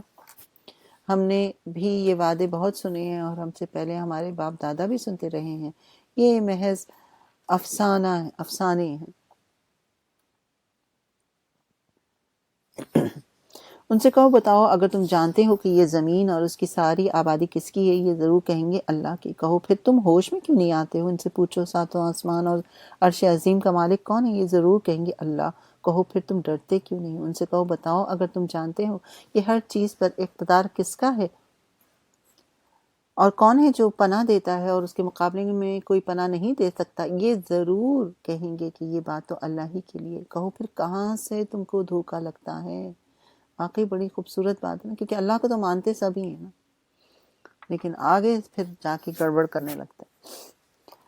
وہ کون ہے جو پناہ دیتا ہے، اس کے مقابلے میں کوئی پناہ نہیں دے سکتا۔ وہ ضرور کہیں گے کہ یہ بات تو اللہ ہی کے لیے ہے۔ کہو پھر کہاں سے تم کو دھوکہ لگتا ہے، جو امر حق ہے وہ ہم ان کے سامنے لے آئیں، اور کوئی شک نہیں کہ یہ لوگ جھوٹے ہیں۔ اللہ نے کسی کو اپنی اولاد نہیں بنایا اور کوئی دوسرا خدا اس کے ساتھ نہیں۔ اگر ایسا ہوتا تو ہر خدا اپنے خلق کو لے کر الگ ہو جاتا اور پھر وہ ایک دوسرے پر چڑھ دوڑتی۔ پاک ہے اللہ ان باتوں سے جو یہ لوگ بناتے ہیں، کھلے اور چھپے کا جاننے والا۔ وہ بالاتر ہے اس شرک سے جو یہ لوگ تجویز کرتے ہیں۔ اے محمد دعا کرو کہ پروردگار جس عذاب کی ان کو دھمکی دے رہا ہے، اگر وہ میری موجودگی میں تو لائے تو اے میرے رب مجھے ان ظالموں میں شامل نہ کیجیے۔ اور حقیقت یہ ہے کہ ہم تمہاری آنکھوں کے سامنے ہی وہ چیز لے آنے کی پوری قدرت رکھتے ہیں جس کی ہم انہیں دھمکی دے رہے ہیں۔ اے محمد برائی کو اس طریقے سے دفع کرو جو بہترین ہے۔ اللہ تعالیٰ ہمیں اس آیت پر عمل کرنے والا بنائے، آمین۔ برائی کو اس طریقے سے دفع کرو جو بہترین ہے۔ جو کچھ باتیں وہ تم سے بناتے ہیں وہ ہمیں خوب معلوم ہے۔ اور دعا کرو کہ رب اعوذ بک من ہمزات الشیاطین واعوذ بک رب ان یحضرون، اور دعا کرو کہ پروردگار میں شیطان کی اکساہٹوں سے تیری پناہ مانگتا ہوں، بلکہ اے میرے رب میں تو اس سے بھی تیری پناہ مانگتا ہوں کہ وہ میرے پاس آئیں۔ آمین ثم آمین یا رب العالمین۔ یا اللہ ہم سب کے حق میں اس دعا کو بھی قبول فرمائیں، اور ادفع باللتی ہی احسن السیئہ یعنی برائی کا جواب بھلائی سے دینے والوں میں شامل فرما۔ آمین ثم آمین یا رب العالمین۔ یہ لوگ اپنی کرنی سے باز نہیں آئیں گے یہاں تک کہ جب ان میں سے کسی کو موت آ جائے تو کہنا شروع کرے کہ اے میرے رب مجھے اسی دنیا میں بھیج دیجئے جس میں چھوڑ آیا ہوں، امید ہے کہ اب میں نیک عمل کروں گا۔ ہرگز نہیں، یہ تو بس ایک بات ہے جو وہ بک رہا ہے۔ اب ان سب مرنے والوں کے پیچھے ایک برزخ حائل ہے، دوسری زندگی کے دن پھر جوں ہی سور پھونک دیا جائے گا، ان کے درمیان پھر کوئی رشتہ نہ رہے گا اور نہ وہ ایک دوسرے کو پوچھیں گے۔ اس وقت جن کے پلڑے بھاری ہوں گے وہی پھلا پائیں گے، اور جن کے پلڑے ہلکے ہوں گے وہی لوگ ہوں گے جنہوں نے اپنے آپ کو گھاٹے میں ڈال دیا، وہ جہنم میں ہمیشہ رہیں گے۔ آگ ان کے چہروں کی کھال چاٹ جائے گی۔ اللہم اجرنا من النار، اللہم اجرنا من النار۔ آگ ان کے چہروں کی کھال چاٹ جائے گی، ان کے جبڑے باہر نکل آئیں گے۔ کیا تم وہی لوگ نہیں ہو جو میری آیات تمہیں سنائی جاتی تو تم انہیں جھٹلاتے تھے؟ وہ کہیں گے اے ہمارے رب، ہماری بدبختی ہم پر چھا گئی تھی، ہم واقعی گمراہ لوگ تھے۔ اے پروردگار اب ہمیں یہاں سے نکال دے، پھر ہم ایسا قصور کریں تو ظالم ہوں گے۔ اللہ تعالیٰ جواب دے گا دور ہو میرے سامنے سے، پڑے رہو اسی میں اور مجھ سے بات نہ کرو۔ تم وہی لوگ تو ہو جو میرے کچھ بندے جب کہتے تھے کہ اے ہمارے پروردگار ہم ایمان لائے، ہمیں معاف کر دے، ہم پر رحم کر، تو سب رحیموں سے اچھا رحیم ہے، تو تم نے ان کا مذاق بنا لیا، یہاں تک کہ ان کی ضد نے تمہیں یہ بھی بلا دیا کہ میں بھی کوئی ہوں، اور تم ان پر ہنستے رہے۔ آج ان کے صبر کا میں نے یہ پھل دیا ہے کہ وہی کامیاب ہے۔ پھر اللہ ان سے پوچھے گا بتاؤ زمین میں تم کتنے سال رہے؟ وہ کہیں گے ایک دن یا دن کا کچھ حصہ ہم وہاں ٹھہرے، شمار کرنے والوں سے پوچھ لیجئے۔ شمار کرنے والوں سے پوچھ لیجیے۔ اچھا پیچھے آپ کا آیت 109 میں اور ہم خیر الرحیمین جو ہے وہ گزرا ہے، ٹھیک ہے، اور آگے پھر انشاءاللہ آئے گا۔ ارشاد ہوگا تھوڑی ہی دیر ٹھہرے، کاش تم نے یہ اس وقت جانا ہوگا، کیا تم نے یہ سمجھ رکھا تھا کہ ہم نے تمہیں فضول ہی پیدا کیا ہے اور تمہیں ہماری طرف کبھی پلٹنا ہی نہیں ہے؟ بس بالا و برتر ہے اللہ بادشاہ حقیقی، کوئی خدا اس کے سوا نہیں، مالک ہے عرش بزرگ کا۔ یہاں بھی اللہ کی صفات ہے، الہ بھی ہے، رب بھی ہے، کریم بھی ہے، عرش کریم ہے اگرچہ یہاں پر یہ عرش کریم کا۔ اور جو کوئی اللہ کے ساتھ کسی اور معبود کو پکارے جس کے لیے اس کے پاس کوئی دلیل نہیں، اس کا حساب اس کے رب کے پاس ہے، ایسے کافر کبھی فلاح نہیں پا سکتے۔ اے محمد کہہ دو رب اغفر ورحم انت خیر الراحمین، میرے رب درگزر فرما اور رحم کر، اور تو سب رحیموں سے اچھا رحیم ہے۔ چلیے آپ کے یہ سورہ جو ہے مکمل ہوئی الحمدللہ۔ انشاءاللہ ہم اگلی سورہ شروع کرتے ہیں۔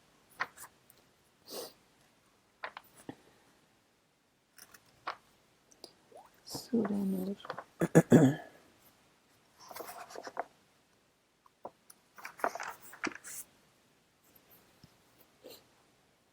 سورہ نور میں ہم ایک صرف جو اس پر بات کریں گے، باقی آپ لوگ خود بھی انڈرلائن کیجئے اور انشاءاللہ میں بھی آپ کو یاد دلانے کی کوشش کروں گی، لیکن خبیر میں ہم بات کریں گے آج، جو کہ آیت 53 میں آئے انشاءاللہ۔ سورۃ النور مدنی صورت ہے، 9 رکوع ہیں اور 64 آیات ہیں اس کی۔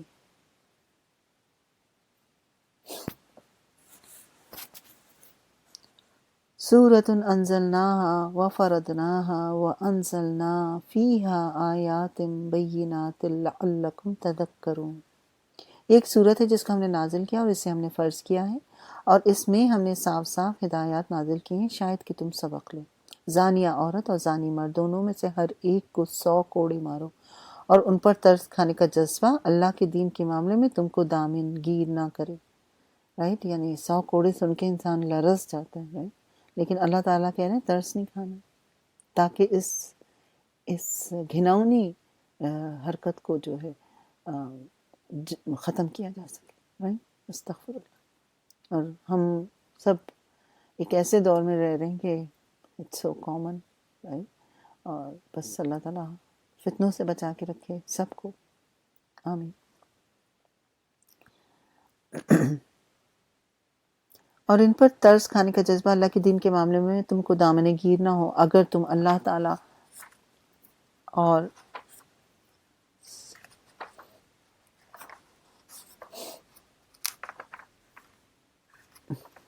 ایکچولی یہ ماشاءاللہ اگلی دفعہ اب ہم دورہ قرآن کریں گے نا تو میں آپ کو تفہیم القرآن سے اس کی تفسیر کروں، بہت ڈیٹیل ہے، اور ریئلی مزہ آ رہا تھا پڑھنے میں، لیکن انشاءاللہ اس کو نیکسٹ ٹائم ضرور دیکھیں گے۔ میں نے کرتی رہی ہوں آپ لوگوں کی جو دوسری مطلب تفاسیر میں بیچ بیچ میں پوائنٹ اٹھائے ہیں، ایسا نہیں ہے، لیکن اگر آپ اس کتاب کو مین فوکس کر کے اور باقی دوسری پہ چلیں تو انشاءاللہ بہت زیادہ ڈیٹیل ہے۔ آپ کے جب دورہ نیا کورس جو بھی کریں گے انشاءاللہ تو اس میں پھر دوسری بڑی بڑی تفاسیر جو ہے نا اس کو دیکھیں گے، تاکہ اور زیادہ ہمارا ذہن کھلے انشاءاللہ۔ امید ہے کہ سب کے سب ریڈی ہوں گے اس کے لیے، ٹھیک ہے؟ اچھا، ایک منٹ۔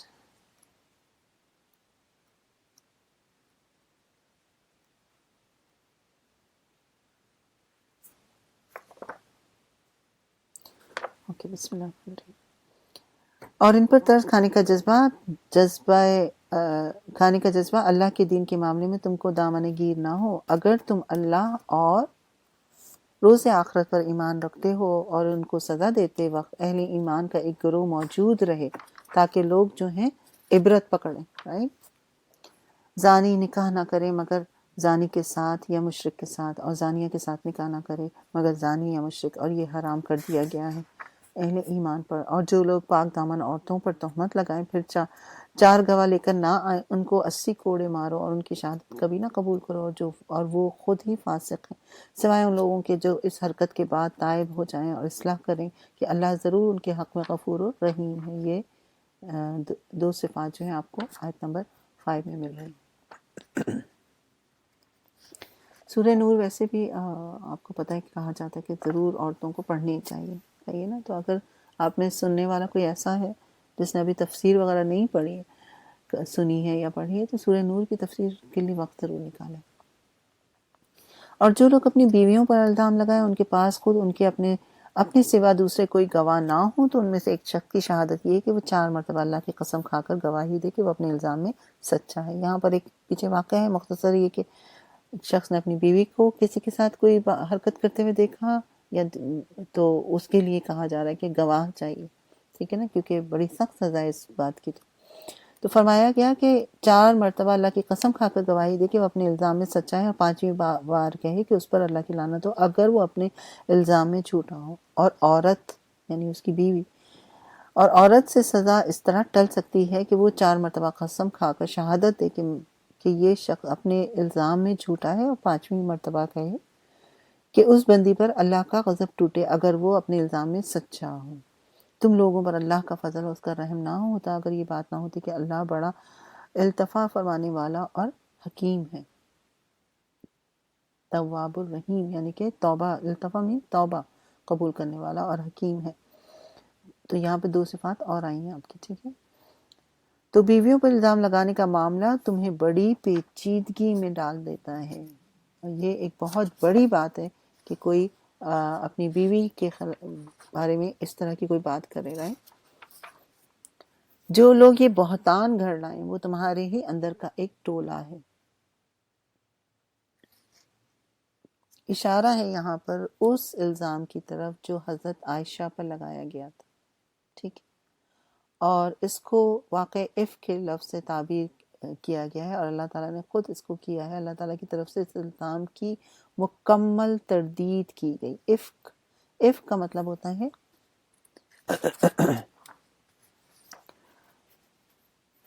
بات کو الٹ دینا، حقیقت کے خلاف کچھ سے کچھ کر دینا، ٹھیک ہے نا، یہ ابھی آگے آئے گا افک کا ورڈ تو میں بتاؤں گی آپ کو۔ واقعہ افک کے نام سے یہ واقعہ جو ہے مشہور ہے، یعنی بات کو بالکل پلٹ دینا، حقیقت کے خلاف کچھ اور کر دینا۔ تو اسی مفہوم کے اعتبار سے یہ لفظ قطعی جھوٹ اور افترا کے معنی میں بولا جاتا ہے، یعنی اگر کسی کے اوپر الزام لگایا جائے، بہتان لگایا جائے، تو اس کی طرف اشارہ ہے۔ اور بی بی عائشہ پہ جو الزام لگا تھا آپ سب پڑھ چکے ہیں پیچھے یہ بات۔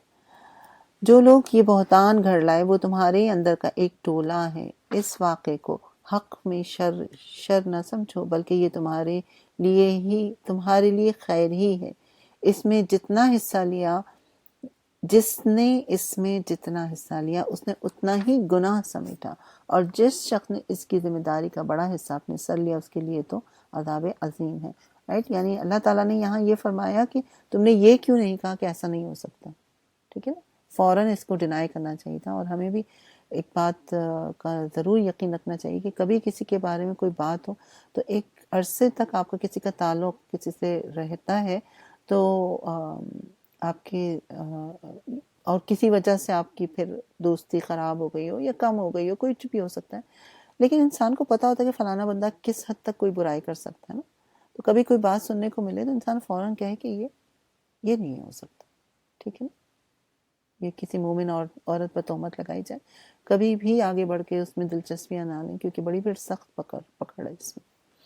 جس شخص نے ذمہ داری کا بڑا حصہ اپنے سر لیا اس کے لیے تو عذاب عظیم ہے۔ جس وقت تم لوگوں نے اسے سنا تھا اسی وقت کیوں نہ مومن مردوں اور مومن عورتوں نے اپنے آپ سے نیک گمان کیا، ھذا افک مبین، یہ تو کھلم بڑا جھوٹ ہے، صریح بہتان ہے، یہ کیوں نہیں کہا، ٹھیک ہے نا، اسی پہ اس کو واقع افک کہا جاتا ہے۔ جو لوگ اپنے الزام کے ثبوت میں 4 گواہ کیوں نہیں لائے، جبکہ وہ گواہ نہیں لائے ہیں، اللہ کے نزدیک وہی جھوٹے ہیں۔ اگر تم لوگوں پر دنیا اور آخرت میں اللہ کا فضل اور رحم و کرم نہ ہوتا، جن باتوں میں تم پڑ گئے تھے ان کی پاداش میں بڑا عذاب تمہیں آ لیتا۔ ذرا غور تو کرو، اس وقت تم کیسی سخت غلطی کر رہے تھے جبکہ تمہاری ایک زبان سے دوسری زبان اس جھوٹ کو لیتی چلی جا رہی تھی، اور تم اپنے منہ سے وہ کچھ کہے جا رہے تھے جس کے متعلق تمہیں کوئی علم نہیں تھا، تم اسے ایک معمولی بات سمجھ رہے تھے، حالانکہ اللہ کے نزدیک یہ بہت بڑی بات تھی۔ کیوں نہ اسے سنتے ہی تم نے کہہ دیا کہ ہمیں ایسی بات زبان سے نکالنا بھی نہیں زیب دیتی۔ سبحان اللہ، یہ تو ایک عظیم بہتان ہے، ھذا بہتان عظیم۔ اللہ تم کو نصیحت کرتا ہے کہ آئندہ کبھی ایسی حرکت نہ کرنا اگر تم مومن ہو۔ اللہ تمہیں صاف صاف ہدایت دیتا ہے اور وہ علیم الحکیم ہے، رائٹ، یعنی کہ وہ علم والا ہے اور حکمت والا ہے۔ تو اس کا پورا واقعہ پتہ ہی ہوگا آپ لوگ کو، اگر کسی کو نہیں پتہ ہے تو اس کے لیے ذرا سا میں بیان کر دوں کہ ایک جگہ آپ صلی اللہ علیہ وسلم کے ساتھ بی بی عائشہ گئی تھی، اور دوران سفر میں ان کو حاجت کی ضرورت پڑی ہے، انہوں نے اپنی حاجت پوری کی، پھر ان کا ایک ہار جو ہے وہ گر گیا تھا، اس کی تلاش میں وہ دوبارہ گئی تو ادھر سے قافلہ جو ہے نکل چکا تھا، لیکن آپ بہت ماشاءاللہ سمجھدار تھیں، آپ نے یہ نہیں کیا کہ دوڑنے لگی ادھر ادھر بھاگنے لگی، نہیں، آپ اپنی جگہ پہ بیٹھ گئی، کیونکہ انہوں نے سوچا کہ مجھے پھر جب نہیں پائیں گے تو یہ لوگ ڈھونڈنے آئیں گے۔ تو ایک صحابی جو پیچھے ہوتے تھے کہ کوئی سامان کوئی چیز کچھ رہ نہ گیا ہو، تو وہ پیچھے سے انہوں نے جب حضرت عائشہ کو دیکھا اور اس وقت پردے کا حکم آ چکا تھا، تو لیکن پردے سے پہلے آپ ان کو دیکھ چکے تھے، تو آپ نے صرف اس طرح سے آواز بنائی، اور وہ جو کہ آنکھ لگ گئی تھی ان کی، وہ اٹھ کے بیٹھ گئی، اور انہوں نے اونٹ اپنا آگے کر دیا، وہ بیٹھ گئی اور وہ لے کے چلے گئے۔ جب انہوں نے قافلے کو جوائن کیا تو وہ جو منافقین تھے انہوں نے اس بات کو ایک ڈرامہ کریٹ کر دیا، اور اس طرح کی بات جو ہے آپ کے اوپر الزام لگا دی۔ تو بی بی عائشہ کا جو ہے اللہ تعالیٰ نے ان کو اس سے بری الزما کیا، اس بہتان سے، الحمدللہ۔ تو جو لوگ چاہتے ہیں کہ ایمان لانے والوں کے گروہ میں فحش پھیلے اور وہ دنیا اور آخرت میں دردناک عذاب کے مستحق ہیں، اللہ جانتا ہے اور تم نہیں جانتے۔ اگر اللہ کا فضل، اس کا رحم و کرم تم پر نہ ہوتا، یہ بات نہ ہوتی کہ اللہ بڑا شفیق الرحیم ہے، رؤوف الرحیم ہے، یہ 2 صفات اور ہیں، انڈر لائن کیجئے۔ شفیق الرحیم ہے وہ تو یہ چیز جو ابھی تمہارے اندر پھیلائی گئی بدترین نتائج دکھا رہی ہے۔ اے لوگوں جو ایمان لائے شیطان کے نقش قدم پر نہ چلو، اس کی پیروی کوئی کرے تو وہ اسے فحش اور بدی ہی کا حکم دے گا۔ اگر اللہ کا فضل اور اس کا رحم و کرم تم پہ نہ ہوتا تو تم میں سے کوئی شخص پاک نہ ہو سکتا، بے شک مگر اللہ ہی جسے چاہتا ہے پاک کر دیتا ہے۔ اللہ سننے والا اور جاننے والا ہے، بے شک، رائٹ، اس میں کوئی شک ہی نہیں ہے۔ اگر اللہ نہ چاہے تو ہم پاکیزگی نہیں اختیار کر سکتے۔ تم میں سے جو لوگ صاحب فضل اور صاحب مقدرت ہیں وہ اس بات کی قسم نہ کھا بیٹھے کہ اپنے رشتہ داروں، مسکینوں اور مہاجرین فی سبیل اللہ ان لوگوں کی مدد نہ کریں گے، انہیں معاف کر دینا چاہیے اور درگزر کرنا چاہیے۔ کیا تم نہیں چاہتے کہ اللہ تمہیں معاف کرے؟ اور اللہ کی صفت یہ ہے کہ وہ غفور الرحیم ہے۔ یہ دو صفات اور اللہ کی یہاں پر آئی ہیں۔ تھوڑی سی بات ضرور کروں گی یہاں پر، کیونکہ جب حضرت عائشہ پہ جو بہتان لگانے والوں میں بہت سے ایسے، ایک فیملی ایسی بھی تھی جن کو حضرت ابو بکر رضی اللہ تعالیٰ عنہ مہینے کا خرچہ دیا کرتے تھے۔ اس واقعے کے بعد انہوں نے خرچہ روک دیا، کیونکہ ظاہر ہے ان کی بیٹی کے اوپر اتنی بڑی تہمت لگی تھی، تو یہ ایک نیچرل جو ہوتا ہے نا وہ ان کا ریئیکشن تھا۔ لیکن سبحان اللہ، اللہ تعالیٰ کتنے غفور الرحیم ہے۔ آپ دیکھیں وہ یہ کہہ رہے ہیں کہ انہیں معاف کر دینا چاہیے اور درگزر کر دینا چاہیے، اور اس کی مثال کیسے دے رہے ہیں، کیا تم نہیں چاہتے کہ اللہ تمہیں معاف کر دے؟ اور یہ صفت ہے کہ وہ غفور الرحیم ہے، بے شک ہے نا۔ ہم بھی یہی چاہتے تو اللہ تعالیٰ ہمارے بھی دلوں کو بڑا کرے دوسروں کو معاف کرنے کے لیے، آمین ثم آمین۔ جو لوگ پاک دامن بے خبر مومن عورتوں پر تہمتیں لگاتے ہیں ان پر دنیا اور آخرت میں لعنت کی گئی ہے اور ان کے لیے بڑا عذاب ہے، اور وہ اس دن کو بھول نہ جائیں جبکہ ان کی اپنی زبانیں اور ان کے اپنے ہاتھ پاؤں ان کی کرتوتوں کی گواہی دے رہے ہیں۔ اس دن اللہ وہ بدلہ انہیں بھرپور دے دے گا جس کے وہ مستحق، اور انہیں معلوم ہو جائے گا کہ اللہ ہی حق ہے، سچ کو سچ کر دکھانے والا۔ خبیث عورتیں خبیث مردوں کے لیے، خبیث مرد خبیث عورتوں کے لیے، پاکیزہ عورتیں پاکیزہ مردوں کے لیے، اور پاکیزہ مرد پاکیزہ عورتوں کے لیے۔ ان کا دامن پاک ہے ان باتوں سے جو بنانے والے بناتے ہیں، ان کے لیے مغفرت اور رزق کریم ہے۔ اے لوگوں جو ایمان لائے اپنے گھروں کے سوا دوسرے گھروں میں داخل نہ ہو جب تک کہ گھر والوں کی رضامندی نہ لے لو، اور گھر والوں کو سلام بھیج لو، یہ طریقہ تمہارے لیے بہتر ہے، توقع ہے کہ تم اس کا خیال رکھو گے۔ اب یہ کسی کے گھر جانے کے آداب سکھائے جا رہے ہیں۔ پھر اگر وہاں کسی کو نہ پاؤ تو داخل نہ ہو جب تک کہ تم کو اجازت نہ دے دی جائے، اور اگر تم سے کہا جائے کہ واپس چلے جاؤ تو واپس جاؤ، یہ تمہارے لیے پاکیزہ طریقہ ہے۔ آپ دیکھیں کہ یہ تک قرآن نے بتایا کہ اگر کوئی تمہارے دروازے پر آئے اور تم سے ملنا نہیں چاہ رہا ہے اور کہتا ہے کہ میں بیزی ہوں، آپ بعد میں ملیں گے، ابھی نہیں، تو اس کو واپس بھیج دیجیے۔ یہ قرآن واضح طور پہ کہہ رہا ہے، رائٹ۔ ہم لوگ کر سکتے ہیں ایسے، اگر کر دیں تو کیا ہوگا؟ تو اللہ تعالیٰ ہمیں عقل سلیم عطا فرمائے۔ اگر وہ کہے کہ واپس جاؤ تو واپس چلے جاؤ، یہ تمہارے لیے زیادہ پاکیزہ طریقہ ہے، اور جو کچھ تم کرتے ہو اللہ اسے خوب جانتا ہے۔ البتہ تمہارے لیے اس میں کوئی مضائقہ نہیں ہے کہ ایسے گھروں میں داخل ہو جاؤ جو کسی کے رہنے کی جگہ نہ ہو، جن میں تمہارے فائدے یا کام کی کوئی چیز ہو۔ تم جو کچھ ظاہر کرتے ہو، جو کچھ چھپاتے ہو، وہ سب اللہ کو خبر ہے۔ اے نبی مومن مردوں سے کہیں کہ وہ اپنی نظریں بچا کر رکھیں، رائٹ۔ پہلے ہی مردوں کا بات ہے کیونکہ انہی کی نظریں سب سے زیادہ خطرے میں ہوتی ہیں۔ تو یہ جو ہے آیات جو ہے نا اس طرح کی اپنے بیٹوں اور بیٹیوں کو بھی پڑھ کے سنانے کی ضرورت ہے، کسی بھی بہانے سے۔ ضرور نہیں ہوتا اسپیسیفک آپ جو ہے ایک بات کریں کہ تمہیں ایسا کرنا چاہیے، نہیں، آپ کوئی بات کرتے کرتے بیچ میں ایک ہی بات ڈالتے کہ آج میں نے قرآن میں یہ پڑھا۔ اے نبی اب مومن مردوں سے کہو کہ اپنی نظریں بچا کر رکھیں، اپنی شرمگاہوں کی حفاظت کریں۔ اللہ تعالیٰ ہماری ذریت کی حفاظت کرے۔ ان کے لیے یہ زیادہ پاکیزہ ہے، وہ جو کچھ وہ کرتے ہیں اللہ اس سے باخبر ہے۔ اور اے نبی مومن عورتوں سے کہہ دو کہ اپنی نظر بچا کے رکھیں، ہمیں بھی یہ حکم دیا گیا، اور اپنی شرمگاہوں کی حفاظت کریں۔ اور کیا حکم دیا گیا؟ اور اپنے بناؤ سنگھار نہ دکھائیں، اور جو کچھ خود ظاہر ہو جائے وہ ایک الگ بات ہے، رائٹ۔ جیسے ایک عورت جو ہے اپنے آپ کو کور کی ہوئی لیکن اس کا سینہ ہی اتنا بڑا ہے کہ وہ ظاہر ہو رہا ہے، تو وہ ایک الگ چیز ہے، اس کو وہ کنٹرول میں نہیں کر سکتی، رائٹ۔ جو خود ظاہر ہو جائے، اور اپنے سینوں پر اپنی اوڑھنیوں کے آنچل ڈالے رکھیں، یعنی دوپٹہ اوڑھ کر رکھیں، اس کو کور رکھیں اپنے سینے کو۔ وہ اپنا بناؤ سنگھار ظاہر نہ کریں مگر ان لوگوں کے سامنے، کن کے سامنے ظاہر کر سکتے؟ شوہر، ظاہر سی بات ہے، باپ، شوہروں کے باپ، اس میں بھی اب شوہر سے تو آپ ہر طرح کی ظاہر ہے اوپن ہے ہر چیز، لیکن باقی جو رشتے ہیں ان کا بھی ذکر آتا ہے، لیکن اس میں آبویسلی ایک لمٹ ہے۔ بٹ پہننا اوڑھنا، میک اپ، یہ وہ آپ ظاہر کر سکتے ہیں، جولری پہنی ہوئی ہیں تو اٹس فائن الحمدللہ.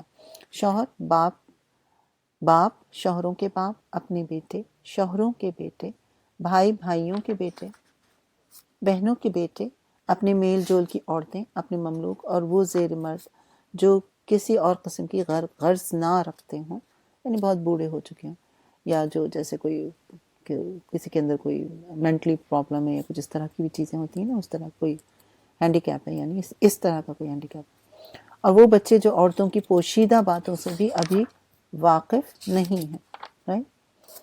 اور وہ اپنے پاؤں زمین پر مارتی ہوئی نہ چلا کریں کہ اپنی جو زینت انہوں نے چھپا رکھی ہو اس کا لوگوں کو علم ہو جائے، رائٹ. اب اسی طرح ہم جو سینڈل وغیرہ پہن لیتے ہیں ہاں، اس پہ بھی دھیان رکھنے کی ضرورت ہے. اے مومن اور اے مومنو، تم سب مل کر اللہ سے توبہ کرو، توقع ہے کہ فلاح پاؤ گے. وتوبوا الی اللہ جمیعا،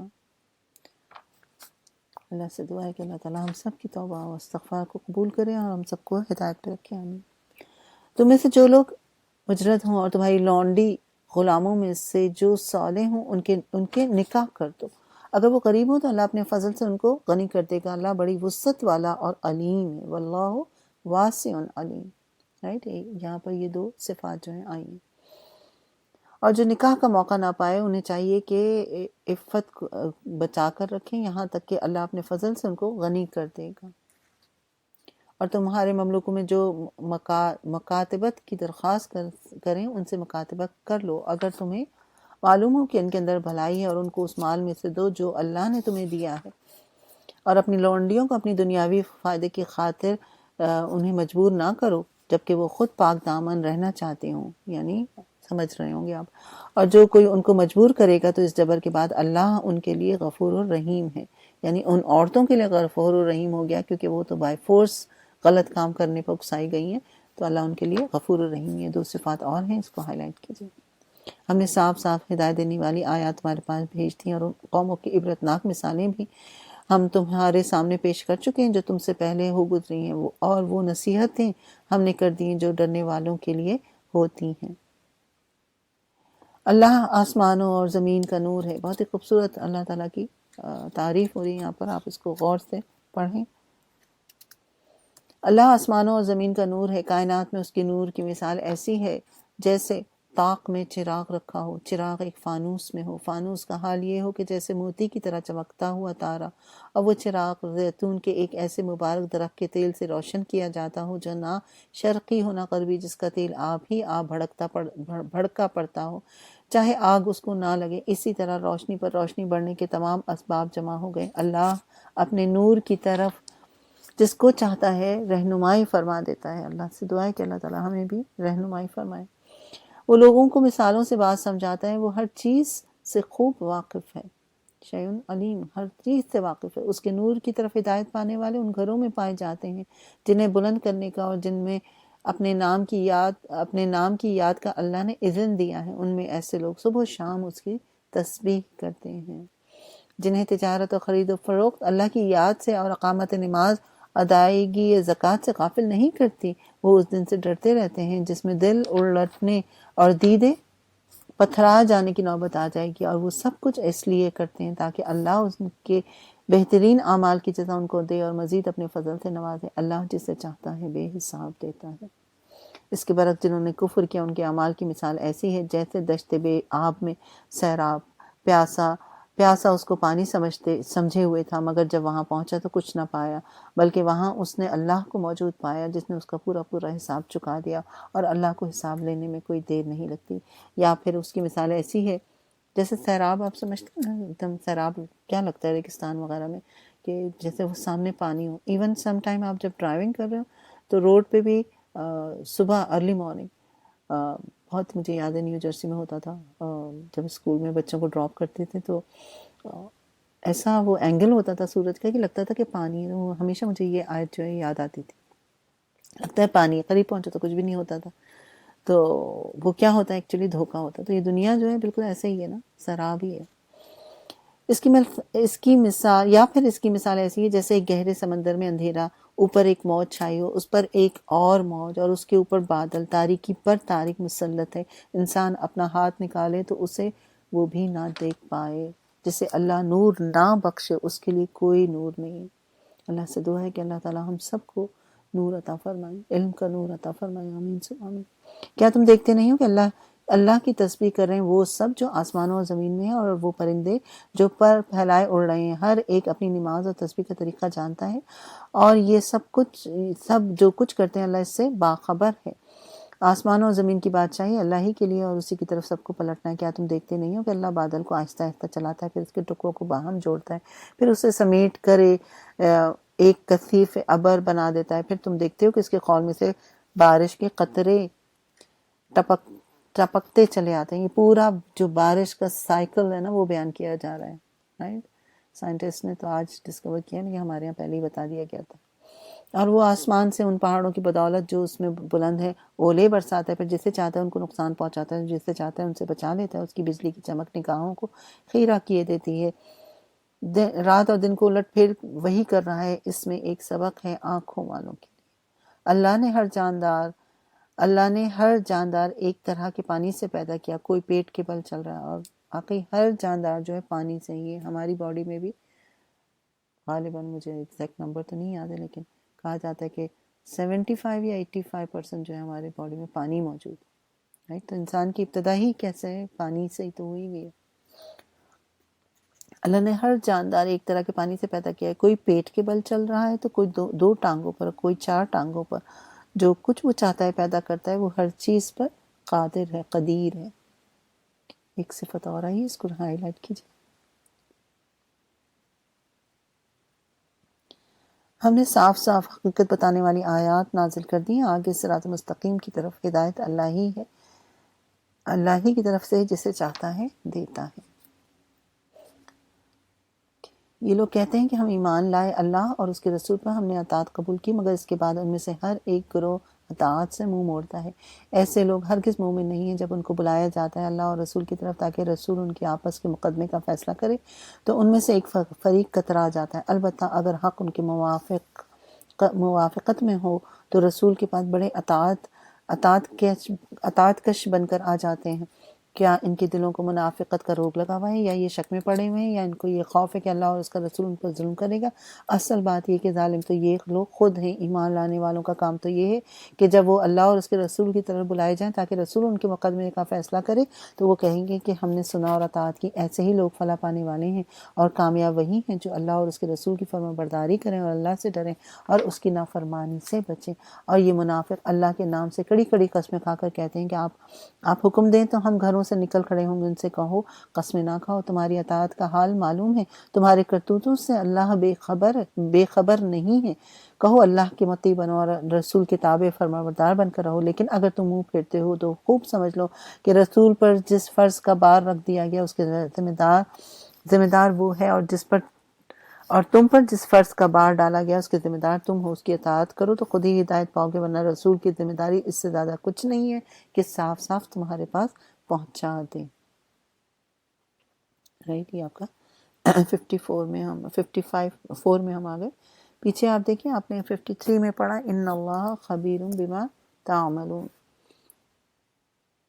تو یہاں پر جو خبیر ہے انشاءاللہ اس میں ہم ابھی تھوڑی سی بات کرتے ہیں۔ الخبیر کا مطلب ہوتا ہے ہر بات سے باخبر اور آگاہ ہونا۔ امام غزالی رحمۃ اللہ علیہ فرماتے ہیں کہ الخبیر جل جلالہ وہ ذات ہے جس سے کوئی بات چھپی ہوئی نہیں ہے۔ اس کے حکم کے بغیر اس کی بادشاہت میں کوئی معاملہ جاری نہیں ہوتا، اور نہ کوئی چیز حرکت کرتی ہے نہ ٹھہرتی ہے۔ کوئی بھی جاندار پریشان ہوتا ہے یا مطمئن، اس خبیر ذات کو ان سب باتوں کی خبیر ہے۔ اور خبیر علیم کے معنی میں بھی ہے، لیکن علم کی نسبت پوشیدہ رازوں کے جاننے کی طرف ہو تو اسے خبرتن کہا جاتا ہے، اور اس کے جاننے والے کو خبیر کہا جاتا ہے۔ اس طرح خبیر کے معنی ہیں باخبر ہونا، یعنی اس کے اس جملے کے یہ ہوں گے کہ اللہ تعالیٰ لطیف ہیں، اس لیے حواس کے ذریعے ان کا ادراک نہیں کیا جا سکتا، اور خبیر ہیں اس لیے کہ ساری کائنات کا کوئی ذرہ ان کے علم اور خبر سے باہر نہیں ہے، رائٹ۔ یعنی ہم اللہ کی ذات کا تو کوئی ادراک نہیں کر سکتے، ٹھیک ہے نا۔ لطیف کے معنی میں اگر آپ نے پڑھ چکے ہیں پیچھے اس کو۔ اور لیکن خبیر کی جو بات ہو رہی ہے کہ اللہ تعالیٰ خبیر ہے، اس لیے ساری کائنات کا کوئی ذرہ ان کے علم اور خبر سے باہر نہیں ہے. ایک ذرہ جو ہے نا وہ بھی اللہ کے علم اور خبر سے باہر نہیں ہے.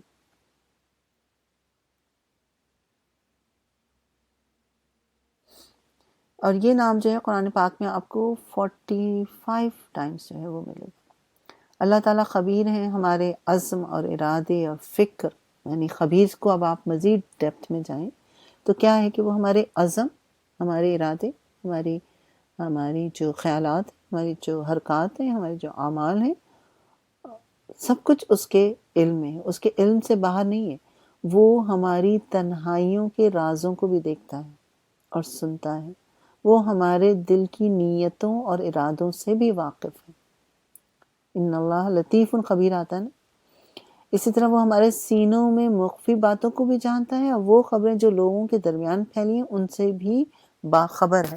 یعنی کوئی خصلت یا کوئی چیز اچھی ہو یا بری ہو، کوئی رائے کے دانے کے برابر چھوٹی ہو، اور فرض کریں کہ پتھر کی کسی چٹان کے اندر یا آسمان کی بلندی پر یا زمین کی تاریک گہرائیوں میں رکھی ہوئی ہو یا سمندر کی گہرائیوں میں ہو، اللہ تعالیٰ سے کچھ بھی مخفی نہیں ہوا ہے. جب وقت آئے گا وہ انسان کے سامنے ہر چیز کو پیش کر سکتا ہے. انسان سمجھتا ہے کہ بظاہر کیونکہ اللہ تعالیٰ پکڑ نہیں رہے ہوتے ہیں تو وہ گمراہی کا شکار ہو جاتا ہے. وہ کہتا ہے ابھی تو نہیں کوئی پکڑ ہو رہی، کوئی نہیں، معافی مانگ لوں گا. نہیں، اللہ کو ہر چیز کی خبر ہے، خواہ وہ دور ہو یا نزدیک ہو، چھپی ہو یا کھلی ہو، اندھیرے میں ہو یا اجالے میں ہو، آسمانوں میں ہو یا زمینوں میں ہو، پہاڑوں کی چوٹیوں پہ ہو یا سمندر کی تہ میں ہو، سب کی خبر رکھنا خبیر جل جلالہ کی شان ہے. تو اس مبارک سے تعلق پیدا کرنے والے ہم پر لازم ہے، ہم سب اس سے اپنا تعلق جو ہے پیدا کرنا چاہتے ہیں کہ خبیر جل جلالہ کے علاوہ کسی کو بھی ہر چیز کا بر وقت خبر رکھنے والا نہ سمجھیں. یہاں پر ان لوگوں کے لیے خاص طور پہ جو کسی خدا نخواستہ بدعات یا شرک میں مبتلا ہے، کیونکہ اللہ تعالیٰ ماضی، حال اور مستقبل کی خبریں رکھتا ہے، کوئی اور نہیں رکھتا. لہٰذا ہر مسلمان کو چاہیے کہ اس کا سچا یقین رکھے کہ آسمان اور زمین میں ان کے اندر جو کچھ بھی ہے، اس کے ایک ایک ذرے پر اللہ تعالیٰ کا علم جو ہے محیط ہے، وسیع ہے، سب پر اس کی قدرت کا ہے. کوئی چیز کتنی ہی چھوٹی اور عام کیوں نہ ہو، سب اس پر واضح ہے، رائے کے دانے کے برابر ہی کیوں نہ ہو. انسان اچھا کام کرے یا برا کام کرے، کتنا بھی چھپ جائے، کتنا بھی چھپا لیں، زندگی میں کتنی چیزیں ایسی ہوتی ہیں، اس کو آپ سب برے معنی میں نہیں لیں، کتنی چیزیں ایسی ہوتی ہیں جو لوگوں کو نہیں پتا ہوتا، کتنی نیکیاں آپ ایسی کرتے ہیں جو چھپی ہوئی نیکی ہوتی ہے، آپ لوگوں کو نہیں بتانا چاہتے، آپ لوگوں سے چھپا کر رکھنا چاہتے ہیں کیونکہ خالصتاً آپ اللہ کے لیے کرتے ہیں. تو وہ جو خبیر ہے نا، اسے معلوم ہے، وہ خبر رکھتا ہے، وہ آپ کے دکھ اور تکلیف کو بھی جانتا ہے، آپ کی پریشانی کو بھی جانتا ہے، آپ کے مسائل کو بھی جانتا ہے. وہ ہر طرح سے باخبر ہے. ایسا نہیں ہے ہمیں بظاہر لگتا ہے، اور کیوں لگتا ہے ہمیں بظاہر لگتا ہے نا کہ اللہ تعالیٰ کو جیسے کچھ نعوذ باللہ معلوم نہیں ہے، مطلب ہمارا ایٹیٹیوڈ ایسا ہی ہوتا ہے نا. تو ہمیں ویسے تو پتہ ہے، لیکن ایک جو ایمان کی کیفیت اور جو ایک یقین کی کیفیت ہوتی ہے وہ ہمارے اندر نہیں آ رہی ہوتی ہے. اس کی وجہ یہ کہ ہمارا ایمان جو ہے بہت کمزور ہے. جیسے وہ کھانے کی ابھی رزق کی بات ہم نے پڑھی تھی، تو ہمارے ساتھ کیوں نہیں ہو سکتا؟ ہو سکتا ہے ہمارے ساتھ بھی ایسا، معجزات آج بھی ہو سکتے ہیں، لیکن آج کیوں نہیں ہوتے معجزات؟ وجہ یہی ہے کہ ہمارا ایمان ہی نہیں ہے ایسا، ہمارے ایمان کا حال ہی اتنا برا ہے. ہم کہاں سے، ہمارے سامنے کہاں اتنے بڑے بڑے معجزات آئیں، پھر بھی اللہ تعالیٰ نے ہمیں جو یہ بٹھایا ہوا ہے آرام سے اور سکون کی سے بیٹھ کے ہم پڑھ رہے ہیں، یہ بھی کسی معجزے سے کم نہیں. اللہ کا احسان اور اس کا کرم، اس کی رحمتیں، رائٹ. تو وہ خبیر ہے، اس لیے کبھی کوئی تکلیف یا پریشانی ہو تو ذہن میں رکھے انسان کہ اللہ رب العزت کو تو سب کچھ جانتا ہے، اللہ تعالیٰ تو سب کچھ جانتا ہے. بعض اوقات آپ کسی پر اپنی سچائی کو واضح کرنا چاہتے ہیں، بتانا چاہتے ہیں اس کو، اور وہ سمجھنے کو نہیں تیار ہوتا، رائٹ. تو آخر میں انسان کیا کہتا ہے؟ میرا اللہ جانتا ہے کہ میں نے کس نیت سے یہ بات کہی یا کیا میری نیت، رائٹ. اس وقت پھر انسان کہتا ہے مجھے ضرورت نہیں کسی اور کی. تو اللہ تعالیٰ ہر چیز سے، ہر بات سے خبر رکھنے والا ہے، انسانوں کے ہر حالات سے، اندر کی سوچوں سے، اندر کے ارادوں سے، روحانی، جسمانی، ذہنی کیفیات، ضروریات سے باخبر ہے، دلوں کے رازوں کو بھی جانتا ہے، ہمارے وسوسوں اور خدشات اور جذبات کو بھی جانتا ہے، ہمارے اعمال کی کیفیت کو بھی جانتا ہے، ہماری نیتوں کو بھی جانتا ہے، ہماری سرگرمیوں کو بھی جانتا ہے، ہمارے گناہوں سے بھی خوب باواقف ہے۔ ہم جو صدقات کرتے ہیں چھپ کر یا لوگوں کے سامنے بھی وہ ان سے بھی واقف ہے، رائٹ؟ تو گویا اپنے دکھ سکھ، عمل کی بات کیا ہے، دکھ سکھ الخبیر کے سامنے رکھیے، ہر دم احساس رکھیے کہ اللہ کا علم غیر محدود ہے، اس سے کچھ نہیں چھپا ہوا، رائٹ؟ تو دونوں چیزیں، کبھی گناہ کی طرف دل جو ہے، نفس جو ہے مائل ہو، تب بھی انسان یاد رہے کہ اس کو تو خبر ہو ہی جائے گی، کسی کو ہو نہ ہو اسے تو خبر ہو ہی جائے گی۔ اور کبھی آپ مشکل میں ہو، کوئی آپ پر یقین نہیں کر رہا، تو بھی وہ خبیر ہے، وہ جانتا ہے، رائٹ؟ تو خبیر کا لفظ جو ہے وہ علم کے مقابلے میں زیادہ گہرا ہے، یعنی صرف جانتا ہی نہیں ہے بلکہ اس کے ساتھ ساتھ اس کی پوری حقیقت اس کے علم میں ہے نا۔ ہم کسی کو کوئی بات بتاتے ہیں تو اتنی ہی وہ سمجھ سکتا ہے جتنا ہم بتاتے ہیں، ایسا ہی ہے نا، جتنا ہم بتاتے ہیں بس اتنا ہی اس کو سمجھ میں آتی ہے، that's it, nothing more than that. تھوڑا بہت ایکسپلین کر دیں گے، تھوڑا وہ ہمارے جذبات کو سمجھ جائے گا، ہمارے رونے دھونے سے، لیکن اللہ ایسا خبیر ہے کہ وہ صرف جانتا نہیں ہے، وہ پوری حقیقت کے ساتھ ہمارے اندر اور ہمارے ظاہر، ہمارے جذبات اور سوچ اور ارادوں سے باخبر ہے، روحانی ہو یا جسمانی یا ذہنی، سب سے باخبر۔ تو اللہ کے سامنے ہی اپنے دکھڑے جو ہیں ہم رونے والے بنے۔ آمین سو آمین یا رب العالمین۔ آگے بڑھتے ہیں انشاءاللہ۔ چلیں آیت 54 کو دیکھیے، بسم اللہ۔ کہو اللہ کے مطیع بنو اور رسول کے تابع فرمان بن کر رہو، لیکن اگر تم منہ پھیرتے ہو تو خوب سمجھ لو کہ رسول پر اس فرض کا بار رکھا گیا ہے، اس کا ذمہ دار وہ ہے، اور تم پر جس کا بار رکھا گیا ہے اس کے ذمہ دار تم ہو۔ اس کی اطاعت کرو گے تو خود ہی ہدایت پاؤ گے، ورنہ رسول کی ذمہ داری سے زیادہ کچھ نہیں ہے کہ صاف صاف حکم پہنچا دے۔ اللہ نے وعدہ فرمایا ہے تم میں سے ان لوگوں کے ساتھ جو ایمان لائے اور نیک عمل کریں، اور وہ ان کو اسی طرح زمین میں خلیفہ بنائے گا جس طرح ان سے پہلے گزرے ہوئے لوگوں کو بنا چکا ہے۔ ان کے لیے ان کے اس دین کو مضبوط بنیادوں پر قائم کر دے گا، جسے اللہ نے ان کے حق میں پسند کیا، اور ان کی موجودہ حالت خوف کو امن سے بدل دے گا۔ بس وہ میری بندگی کریں گے اور میرے ساتھ کسی کو شریک نہ کریں، اور جو اس کے بعد کفر کرے تو ایسے ہی لوگ فاسق ہیں۔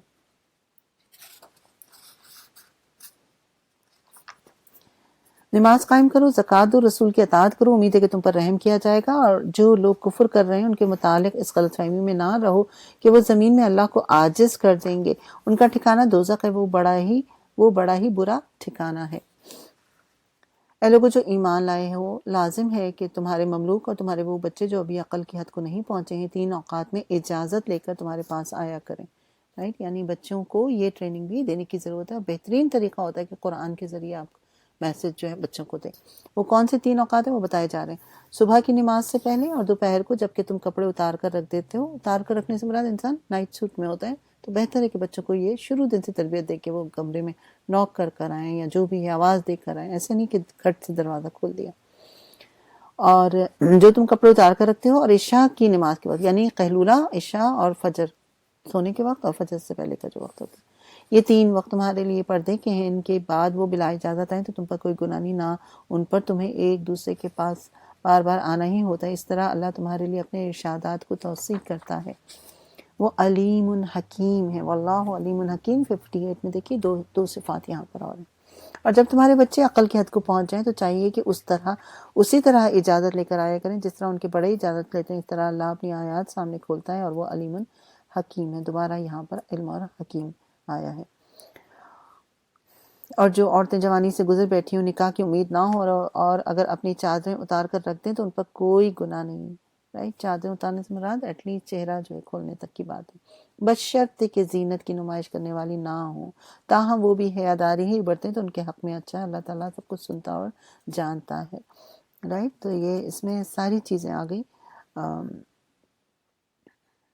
عورت جو ہے اپنی وہ عورتیں جو عمر ان کی ہو گئی ہو، لیکن بعض عورتیں بہت ایج کی بھی ہو جاتی ہیں پھر بھی خوبصورت ہوتی ہیں، لگ رہی ہوتی ہیں، تو بہرحال ان کو بہتر ہے کہ اپنے آپ کو کور رکھیں، اپنی زینت کو چھپا ہی کے اور زینت کو تو چھپا کے رکھنا ہی ہے ہر حال میں، رائٹ؟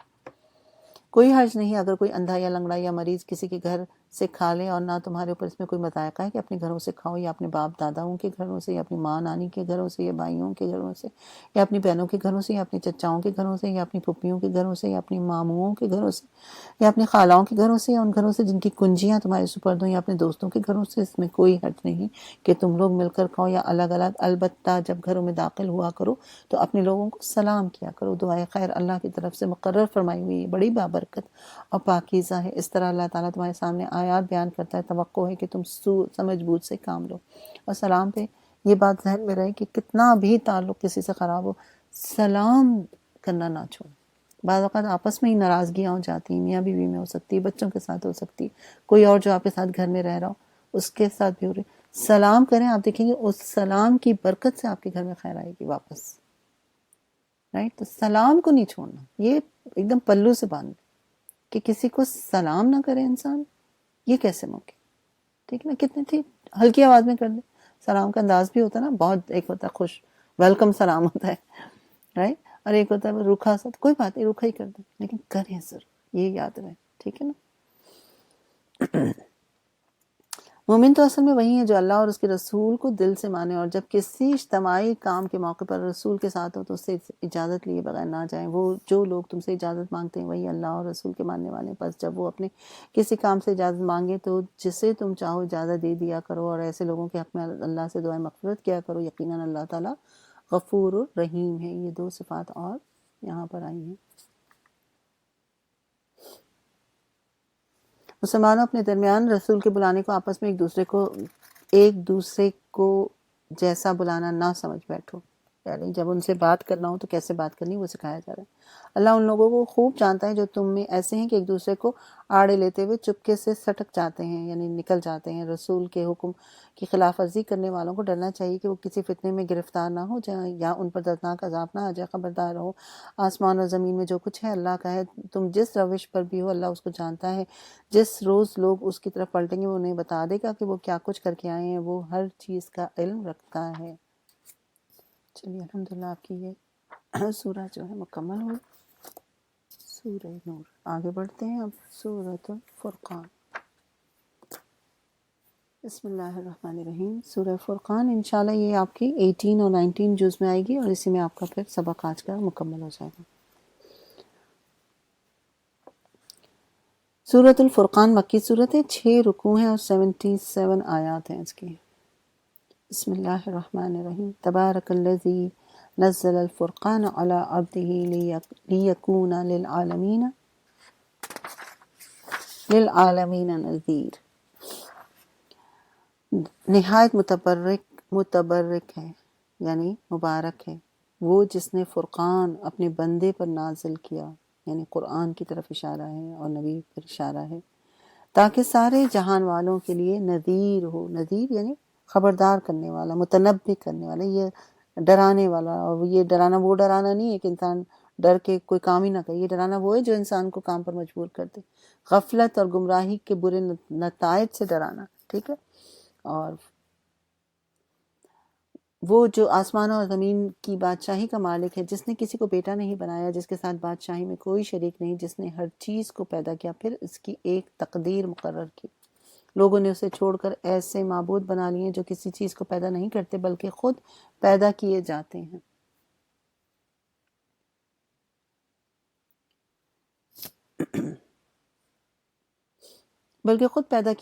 جو خود اپنے لیے بھی کسی نفع و نقصان کا اختیار نہیں رکھتے، جو نہ مار سکتے ہیں، نہ جلا سکتے ہیں، نہ مرے ہوئے کو پھر اٹھا سکتے ہیں۔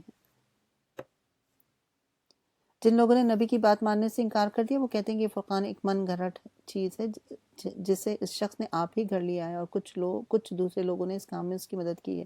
بڑا ظالم اور سخت جھوٹ ہے جس پر یہ لوگ اتر آئے ہیں۔ کہتے ہیں یہ پرانے لوگوں کی لکھی ہوئی چیز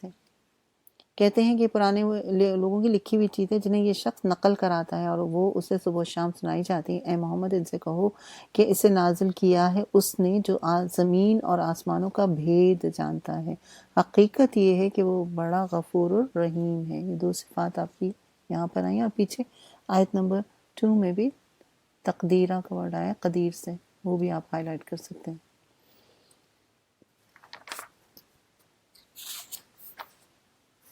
کہتے ہیں کیسا رسول ہے جو کھانا کھاتا ہے، بازاروں میں چلتا پھرتا ہے، کیوں نہ اس کے پاس کوئی فرشتہ بھیجا گیا جو اس کے ساتھ رہتا اور نہ ماننے والوں کو دھمکاتا، یا اور کچھ نہیں تو اس کے لیے کوئی خزانہ ہی اتار دیا جاتا، یا اس کے پاس کوئی باغ ہی ہوتا جس سے یہ اطمینان کی روزی حاصل کرتا۔ اور ظالم کہتے ہیں کہ تم لوگ تو ایک سحر زدہ آدمی کے پیچھے لگے ہو، یعنی جو ایمان لائے ہوئے ہیں ان کو کہتے ہیں۔ دیکھو کیسی کیسی عجیب حجتیں یہ لوگ تمہارے آگے پیش کر رہے ہیں، ایسے بہکے ہیں کہ کوئی ٹھکانے کی بات ان کو نہیں سوچتی۔ بڑا بابرکت ہے وہ جو اگر چاہے تو ان کی تجویز کردہ چیزوں سے بھی زیادہ بڑھ چڑھ کر تم کو دے سکتا ہے، ایک نہیں بہت سے باغ جن کے نیچے نہریں بہتی ہیں اور بڑے بڑے محلات۔ اصل بات یہ ہے کہ یہ لوگ اس گھڑی کو جھٹلا چکے ہیں، اور جو اس گھڑی کو جھٹلایا اس کے لیے ہم نے بھڑکتی ہوئی آگ مہیا کر رکھی ہے، اور دور سے ان کو دیکھے گی تو یہ اس کے غضب اور جوش کی آوازیں سن لیں گے۔ کس کو؟ جہنم کی آگ کی طرف اشارہ۔ جب انسان کو آخرت کا جب وہ حساب کتاب ہو جائے گا اور قریب پہنچ رہے ہوں گے تو دوزخ جو ہے دور سے ہی چنگھاڑ رہی ہوگی۔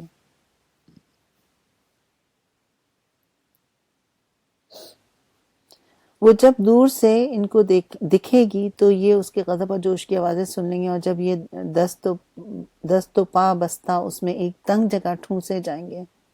اللہم اجرنا من النار، اللہم اجرنا۔ اللہ تعالیٰ ہمیں کسی بھی قسم کے عذاب سے محفوظ رکھے۔ آپس ان کو تنگ جگہ پہ ٹھوسا جائے گا تو اپنی موت کو پکارنے لگیں گے۔ اس وقت ان سے کہا جائے گا آج ایک موت کو نہیں بہت سی موتوں کو پکارو۔ لیکن حقیقت کیا ہے؟ حقیقت یہ کہ موت پھر بھی نہیں آئے گی۔ ان سے پوچھو یہ انجام اچھا ہے یا وہ ابدی جنت جس کا وعدہ خدا ترس پرہیزگاروں سے کیا گیا ہے، جو ان کے عمل کی جزا اور ان کے سفر کی آخری منزل ہوگی، جس میں ان کی ہر خواہش پوری ہوگی، جس میں وہ ہمیشہ ہمیشہ رہیں گے۔ ان کا عطا کرنا تمہارے رب کے ذمہ ایک واجب وعدہ ہے، اور وہی دن ہوگا جب کہ تمہارا رب ان لوگوں کو بھی گھیر لائے گا اور ان معبودوں کو بھی بلا لے گا جنہیں آج یہ اللہ کو چھوڑ کر پوج رہے ہیں۔ پھر وہ ان سے پوچھے گا کیا تم نے میرے ان معبودوں کو گمراہ کیا تھا یا یہ خود راہ راست سے بھٹک گئے؟ وہ عرض کریں گے پاک ہے آپ کی ذات، ہماری تو یہ بھی مجال نہ تھی کہ آپ کے سوا کسی کو اپنا مولا بنائے، مگر آپ نے ان کو اور ان کے باپ دادا کو خوب سامان زندگی دیا، حتیٰ کہ یہ سبق بھول گئے اور شامت زدہ ہو گئے، یوں جھٹلا دیے گئے وہ تمہارے معبود تمہاری ان باتوں کو جو آج تم کہہ رہے ہو۔ پھر تم نہ اپنی شامت کو ٹال سکو گے، نہ کہیں سے مدد پا سکو گے، اور جو بھی تم میں سے ظلم کرے گا اسے ہم سخت عذاب کا مزہ چکھائیں گے۔ اے محمد تم سے پہلے جو رسول بھی ہم نے بھیجے تھے وہ سب بھی کھانا کھانے والے اور بازاروں میں چلنے پھرنے والے ہی لوگ تھے۔ دراصل ہم نے تم لوگوں کو ایک دوسرے کے لیے آزمائش کا ذریعہ بنا دیا ہے۔ کیا تم صبر کرتے ہو؟ تمہارا رب سب کچھ دیکھتا ہے۔ وَكَانَ رَبُّكَ بصیرا ایک صفت اور یہاں پر اللہ کی آ گئی ہے۔ الحمدللہ آپ کا جو 18 کا کمپلیٹ ہوا، انشاءاللہ 19 کا ایک کوارٹر کریں گے اور سورہ فرقان جو ہے ختم ہو جائے گی اسی میں۔ وَقَالَ الَّذِينَ لَا يَرْجُونَ لِقَاءَنَا لَوْلَا أُنزِلَ عَلَيْنَا الْمَلَائِكَةُ، جو لوگ ہمارے حضور پیش ہونے کا اندیشہ نہیں رکھتے وہ کہتے ہیں کیوں نہ فرشتے ہمارے پاس بھیجے جائیں، یا پھر ہم اپنے رب کو دیکھیں۔ بڑا گھمنڈ لے بیٹھے یہ اپنے نفس میں اور حد سے گزر گئی اپنی سرکشی میں۔ جس روز یہ فرشتوں کو دیکھیں گے وہ مجرموں کے لیے کسی بشارت کا دن نہ ہوگا۔ چیخ اٹھیں گے کہ پناہ بخدا، اور جو کچھ بھی ان کا کیا دھرا ہے اسے لے کر ہم غبار کی طرح اڑا دیں گے۔ یعنی ان کی جو دنیا میں نیکیاں ہوں گی نا وہ غبار کی طرح اڑا دی جائیں گی۔ بس وہی لوگ جو جنت کے مستحق ہیں اس دن اچھی طرح ٹھہریں گے اور دوپہر گزارنے کا عمدہ مقام پائیں گے۔ یعنی سب جو جنت میں پہنچ جائیں گے نا تو ایسا ہوگا جیسے صبح سے دوپہر کا وقت ہوگا۔ آسمان کو چیرتا ہوا ایک بادل اس روز نمودار ہوگا، اور فرشتوں کے پرے کے پرے اتار دیے جائیں گے۔ اس روز حقیقی بادشاہت صرف رحمان کی ہوگی، اور وہ منکرین کے لیے بڑا سخت دن ہوگا۔ ظالم انسان اپنے ہاتھ چبائے گا اور کہے گا کاش میں نے رسول کا ساتھ دیا ہوتا، ہائے میری کم بختی، کاش میں نے فلاں شخص کو دوست نہ بنایا ہوتا، اس کے بہکاوے میں آ کر میں نے وہ نصیحت نہ مانی ہوتی جو میرے پاس آئی تھی۔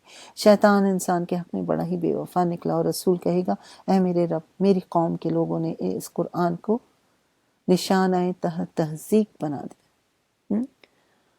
اتخذوا هذا القرآن مہجورا، یعنی کہ ایک قرآن کو میرے لوگوں نے چھوڑ دیا۔ اب آپ دیکھیں یہاں پر ایک شیطان کی بات ہوئی اور ایک دوست کی بات ہوئی۔ انسان کس طرح سے چل رہا ہوتا ہے؟ اگر اس کا دوست جو نا صحیح نہیں ہو تو وہ انہی کے رنگ میں رنگ جاتا ہے. اس لیے بہت ضروری ہے اپنی گیدرنگز کو دیکھنے کی. ایون مجھے اور آپ کو بھی رائٹ، ہم بھلے انسان کسی بھی ایج کے حصے میں ہو، ہمیں بھی اپنی گیدرنگ پر نظر رکھنے کی ضرورت ہے. کن لوگوں میں اٹھ بیٹھ رہے ہیں، جیسا ہی لوگوں میں اٹھنے بیٹھنے لگیں گے ویسے ہی سوچ بن جائے گی.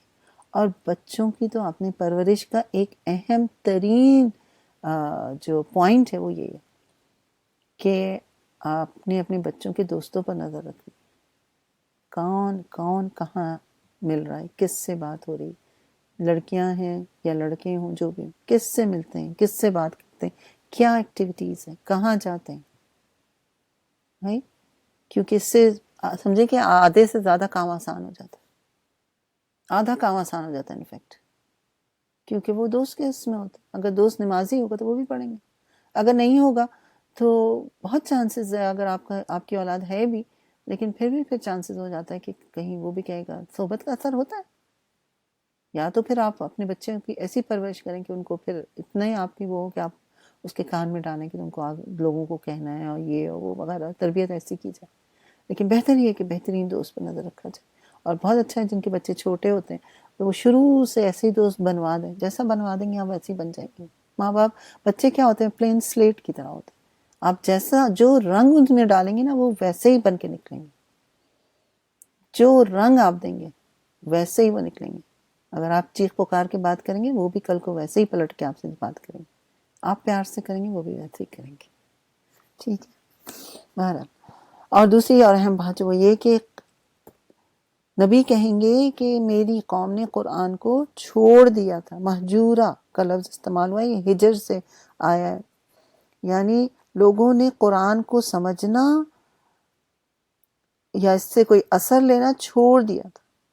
ٹھیک ہے، اس کو وہ اہمیت نہیں دیتے تھے. اس کے علاوہ ہر چیز کو اہمیت دیتے ہیں لیکن قرآن کو نہیں. اور ہم آج ایسے ہی دور سے گزر رہے ہیں. اللہ سے دعا ہے کہ ہمارے خلاف رسول ایسی بات نہ کرے. آمین.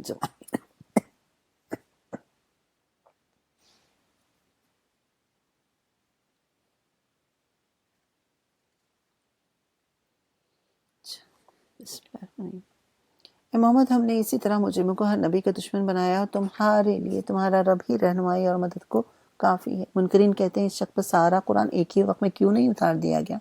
ہاں، ایسا اس لیے کیا گیا کہ اس کو اچھی طرح تمہارے ذہن نشی کرتے رہیں، اور اس غرض کے لیے کہ ہم نے اس کو ایک خاص ترتیب کے ساتھ الگ الگ اجزاء کی شکل دی ہے. اور اس میں مصلحت یہ بھی ہے کہ جب کبھی وہ تمہارے سامنے کوئی نرالی بات یا عجیب سوال لے کر آئے، اس کا ٹھیک جواب بر وقت ہم نے تمہیں دے دیا اور بہترین طریقے سے بات کھول دی. جو لوگ اوندھے منہ جہنم کی طرف دھکیلے جانے والے ہیں ان کا موقف بہت برا ہے اور ان کو راہ حد درجے غلط ہے. ان کی راہ حد درجے غلط ہے. ہم نے موسیٰ کو کتاب دی، اس کے ساتھ اس کے بھائی ہارون کو مددگار کے طور پر لگایا اور ان سے کہا کہ جاؤ اس قوم کی طرف جس نے ہماری آیات کو جھٹلا دیا ہے. آخرکار ان لوگوں کو ہم نے تباہ کر کے رکھ دیا. یہی حال قوم نوح کا ہوا. جب انہوں نے رسولوں کی تکذیب کی ہم نے ان کو غرق کر دیا اور دنیا بھر کے لوگوں کے لیے ایک نشان عبرت بنا دیا، اور ان ظالموں کے لیے ایک دردناک عذاب ہم نے مہیا کر رکھا ہے. اسی طرح عاد اور ثمود اور اصحاب الرس اور بیچ کی صدیوں کے بہت سے لوگ تباہ کیے. ان میں سے ہر ایک کو ہم نے پہلے تباہ کرنے والوں کی مثال دے دے کر سمجھایا اور آخرکار ہر ایک کو غارت کر دیا. اور اسی بستی پر تو ان کا گزر ہو چکا ہے جس پر بدترین بارش برسائی گئی تھی. کیا انہوں نے اس کا حال نہ دیکھا ہوگا؟ مگر یہ موت کے بعد دوسری زندگی کی توقع ہی نہیں رکھتے. یہ لوگ جب تمہیں دیکھتے ہیں تو تمہارا مذاق بنا لیتے ہیں. کہتے ہیں کیا یہ شخص جسے خدا نے رسول بنا کر بھیجا ہے، اس نے تو ہمیں گمراہ کر کے اپنے معبودوں سے برگشتہ ہی کر دیا ہوتا اگر ہم ان کی عقیدت پر جم نہ گئے ہوتے.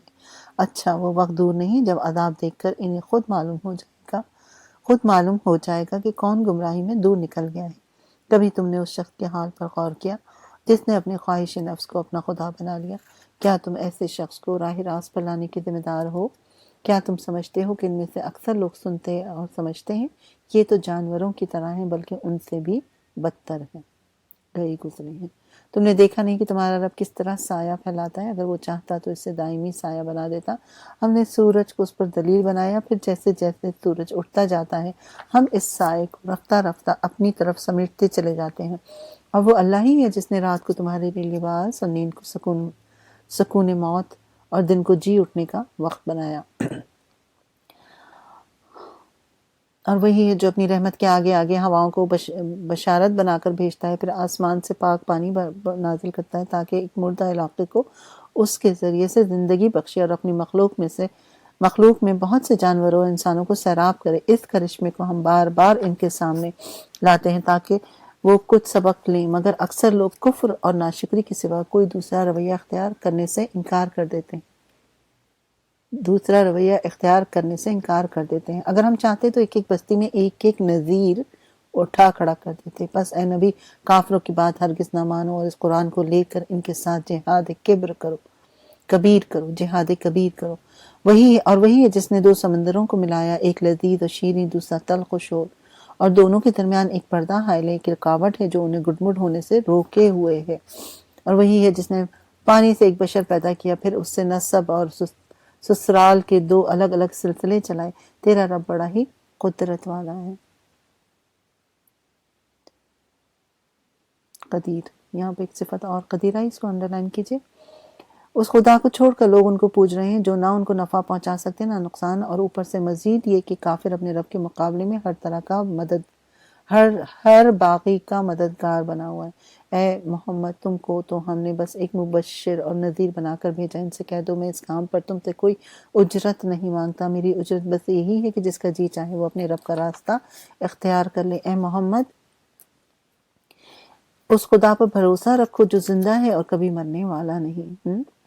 اس کی حمد کے ساتھ اس کی تسبیح کرو، اپنے بندوں کے گناہوں سے بس اسی کا باخبر ہونا کافی ہے۔ وہ جس نے 6 دنوں میں زمین اور آسمان کو اور ان ساری چیزوں کو بنا کر رکھ دیا جو آسمان اور زمین کے درمیان ہے، پھر آپ ہی کائنات کے تخت سلطنت عرش پر جلوہ فرما ہوا رحمان اس کی شان، بس کسی جاننے والے سے پوچھو۔ ان لوگوں سے جب کہا جاتا ہے کہ اس رحمان کو سجدہ کرو تو کہتے ہیں رحمان کیا ہوتا ہے؟ کیا بس جسے تو کہہ دے اسی کو ہم سجدہ کرتے پھریں؟ یہ دعوت ان کی نفرت میں الٹا اور اضافہ کر دیتی ہے۔ تیرا بڑا متبرک ہے وہ جس نے آسمان میں برج بنایا، اس میں ایک چراغ اور چمکتا چاند روشن کیا۔ وہی ہے جس نے رات اور دن کو ایک دوسرے کا جانشین بنایا۔ ہر اس شخص کے لیے جو سبق لینا چاہے یا شکر گزار ہونا چاہے۔ رحمان کے اصلی بندے، رحمان کے جو بندے ہوتے ہیں ان کی تعریف ہو رہی ہے، صفات ہو رہی ہیں۔ اب دیکھیں یہاں پر آپ کیا کیا ہیں، اور میں اور آپ اپنا جائزہ لے کے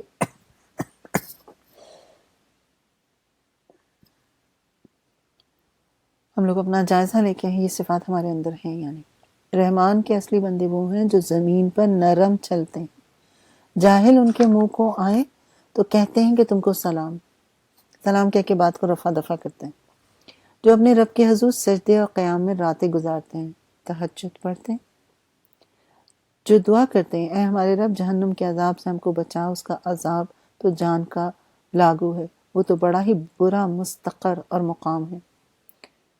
جو خرچ کرتے ہیں تو فضول خرچی نہیں کرتے، نہ ہی بخل کرتے ہیں، بلکہ ان کا خرچ دونوں انتہاؤں کے درمیان اعتدال پر قائم ہوتا ہے۔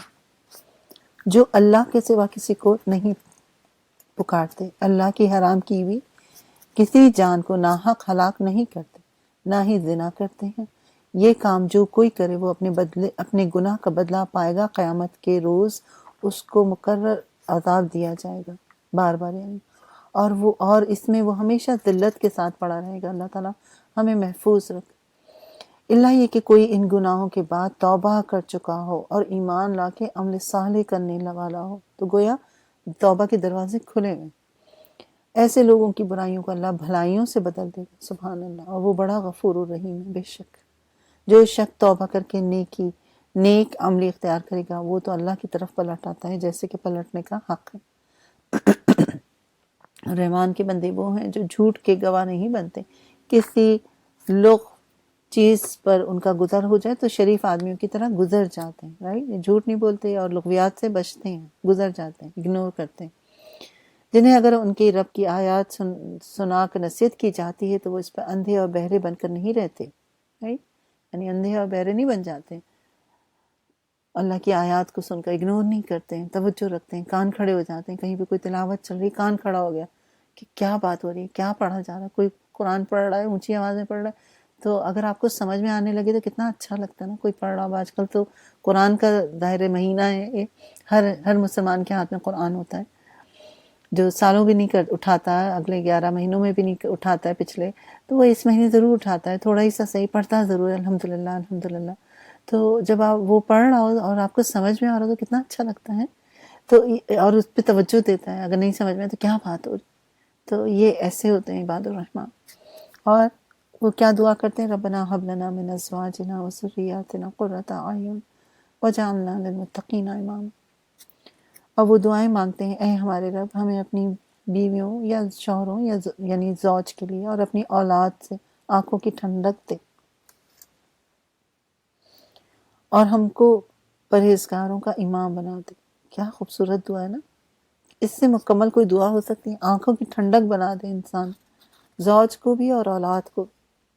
اور جہاں آنکھوں کی ٹھنڈک نہیں ہوتی وہاں پہ کیا حال ہوتا ہے؟ اللہ اکبر، اللہ تعالیٰ بس رحم فرمائے ہم سب پر۔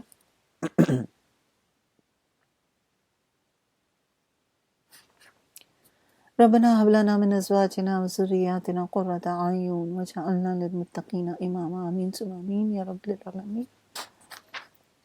یہ ہیں وہ لوگ جو اپنے صبر کا پھل منزل بلند کی شکل میں پائیں گے، آداب اور تسلیمات سے ان کا استقبال ہوگا، وہ ہمیشہ ہمیشہ وہاں رہیں گے، کیا ہی اچھا ہے وہ مستقر اور وہ مقام۔ اے محمد لوگ اس سے کہو، میرے رب کو تمہاری کیا حاجت پڑی ہے اگر تم اس کو نہ پکارو، اب کہ تم نے جھٹلا دیا ہے، عنقریب وہ سزا پاؤ گے کہ جان چھڑانی محال ہوگی۔ چلیے الحمدللہ رب العالمین، آپ کا آج کا سبق مکمل ہوا۔ انشاءاللہ چھوٹی سی دعا کرتے ہیں پھر آگے پھر ختم کرتے ہیں۔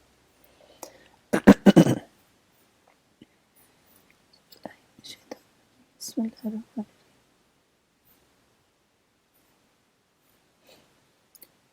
یا اللہ، یا رحمان، یا رحیم، یا کریم، یا حکیم، یا علیم، یا غفور الرحیم، یا عزیز الرحیم، یا عزیز الرحیم، یا قدیر، یا نصیر، یا خبیر، یا غفور الرحیم، یا خالق، یا غفار، یا سمیع، یا خالق، یا رزاق، یا تواب، یا علیم، یا بصیر، یا رؤوف، یا قدیر، یا کریم، یا اللہ، یا رحمان، یا رحیم، یا رب، یا حکیم، یا رب، یا رب، یا رب، یا رب، یا اللہ، ہم سب کو علم عطا فرما۔ یا علیم، ہم سب کو علم عطا فرما۔ یا علیم، ہم سب کو علم عطا فرما۔ یا سمیع، تو سننے والا ہے، یا سمیع، تو سننے والا ہے، ہماری دعاؤں کو قبول فرما۔ یا تواب، ہماری توبہوں کو معاف فرما۔ یا غفور، ہماری غلطیوں کو بخش دے۔ یا رحیم، ہم پر رحم فرما دے۔ یا رازق، یا رازق، یا رازق، ہمیں بہترین رزق عطا فرما، دونوں رزق عطا فرما، ہمارے جسم کا بھی اور ہماری روح کا بھی۔ اے اللہ، یا بصیر، یا بصیر، تو ہمیں دیکھنے والا ہے، ہمیں ہمارا ایمان اور پختہ کر اس پہ تاکہ ہم کوئی بھی غلط کام نہ کریں۔ یا قادر، یا قادر، تو قدیر ہے، یا اللہ تو قدیر ہے، ہمارے ایمان میں اور اضافہ فرما تاکہ ہمارے اندر تیرا صحیح کا خوف شامل ہو۔ یا خالق، یا خالق، ہمیں پیدا کرنے والے، ہمیں معاف فرما، ہماری اصلاح فرما، ہمیں صراط المستقیم پہ رکھ۔ یا حکیم، یا حکیم، یا حکیم، یقیناً تیرے ہر کام میں حکمت ہے اللہ، ان حکمتوں کو ہمیں سمجھا دے، ہمارے دلوں کو سکون عطا فرما، ہمارے دل و دماغ کو اپنی اطاعت میں لگا۔ اے اللہ، ہمیں اپنی محبت عطا فرما۔ اے اللہ، ہمیں اپنی محبت عطا فرما۔ اے اللہ، ہمیں دنیا و دنیا والوں سے بیگانہ کر دے۔ اے اللہ، ہمارے اوپر رحم کر دے۔ اے اللہ، ہمیں بخش دے۔ یا قادر، ہمیں بخش دے۔ یا رؤوف، یا رؤوف، ہمیں بخش دے۔ یا کریم، ہم پر کرم کر دے۔ اے اللہ یہ تو سمیع ہے، یا سمیع، ہر انسان جس کی بھی جو بھی دکھ اور تکلیف ہے، جو دعا کر رہا ہے، اے اللہ اس کے حق میں اس کی دعاؤں کو قبول فرما۔ مشکل کشا ہے یا اللہ، تو مشکلوں سے نکالنے والا ہے، سب کو مشکلات سے نکال۔ اے اللہ اپنی محبت عطا فرما۔ اے اللہ ہماری ذریت کی حفاظت فرما۔ اے اللہ امت مسلمہ کے حال پر رحم فرما۔ اے اللہ ہمارے ملک پاکستان پر رحم فرما۔ مسلمان جہاں جہاں جس تکلیف میں، اللہ ان کو اس سے نکال دے۔ اے اللہ ہمیں بہترین رہنما عطا فرما۔ اے اللہ ہمیں بہترین صحبت عطا فرما، ہمیں بھی ہماری ذریت کو بھی بہترین صحبت عطا فرما، ایسے لوگوں کی صحبت عطا فرما جن کے پاس بیٹھ کے تیری یاد میں اضافہ ہو۔ ایسے لوگوں سے دور رکھ یا رب، ایسے محافل سے دور رکھ جہاں تیرا ذکر بھی کرنا مشکل ہو جائے۔ اے اللہ ہمیں نیک لوگوں میں شامل فرما۔ اے اللہ ہمیں معاف کر دے۔ اے اللہ ہمیں معاف کر دے، جان کی ہوئی غلطی سے کی ہوئی تمام گناہوں کو معاف کر دے۔ اے اللہ تیرے آگے ہاتھ جوڑ کے معافی مانگتے ہیں، معاف فرما۔ اے اللہ ہم سے راضی ہو جائے، اس مبارک مہینے میں ہم سب سے راضی ہو جائے۔ آمین ثم آمین یا رب العالمین۔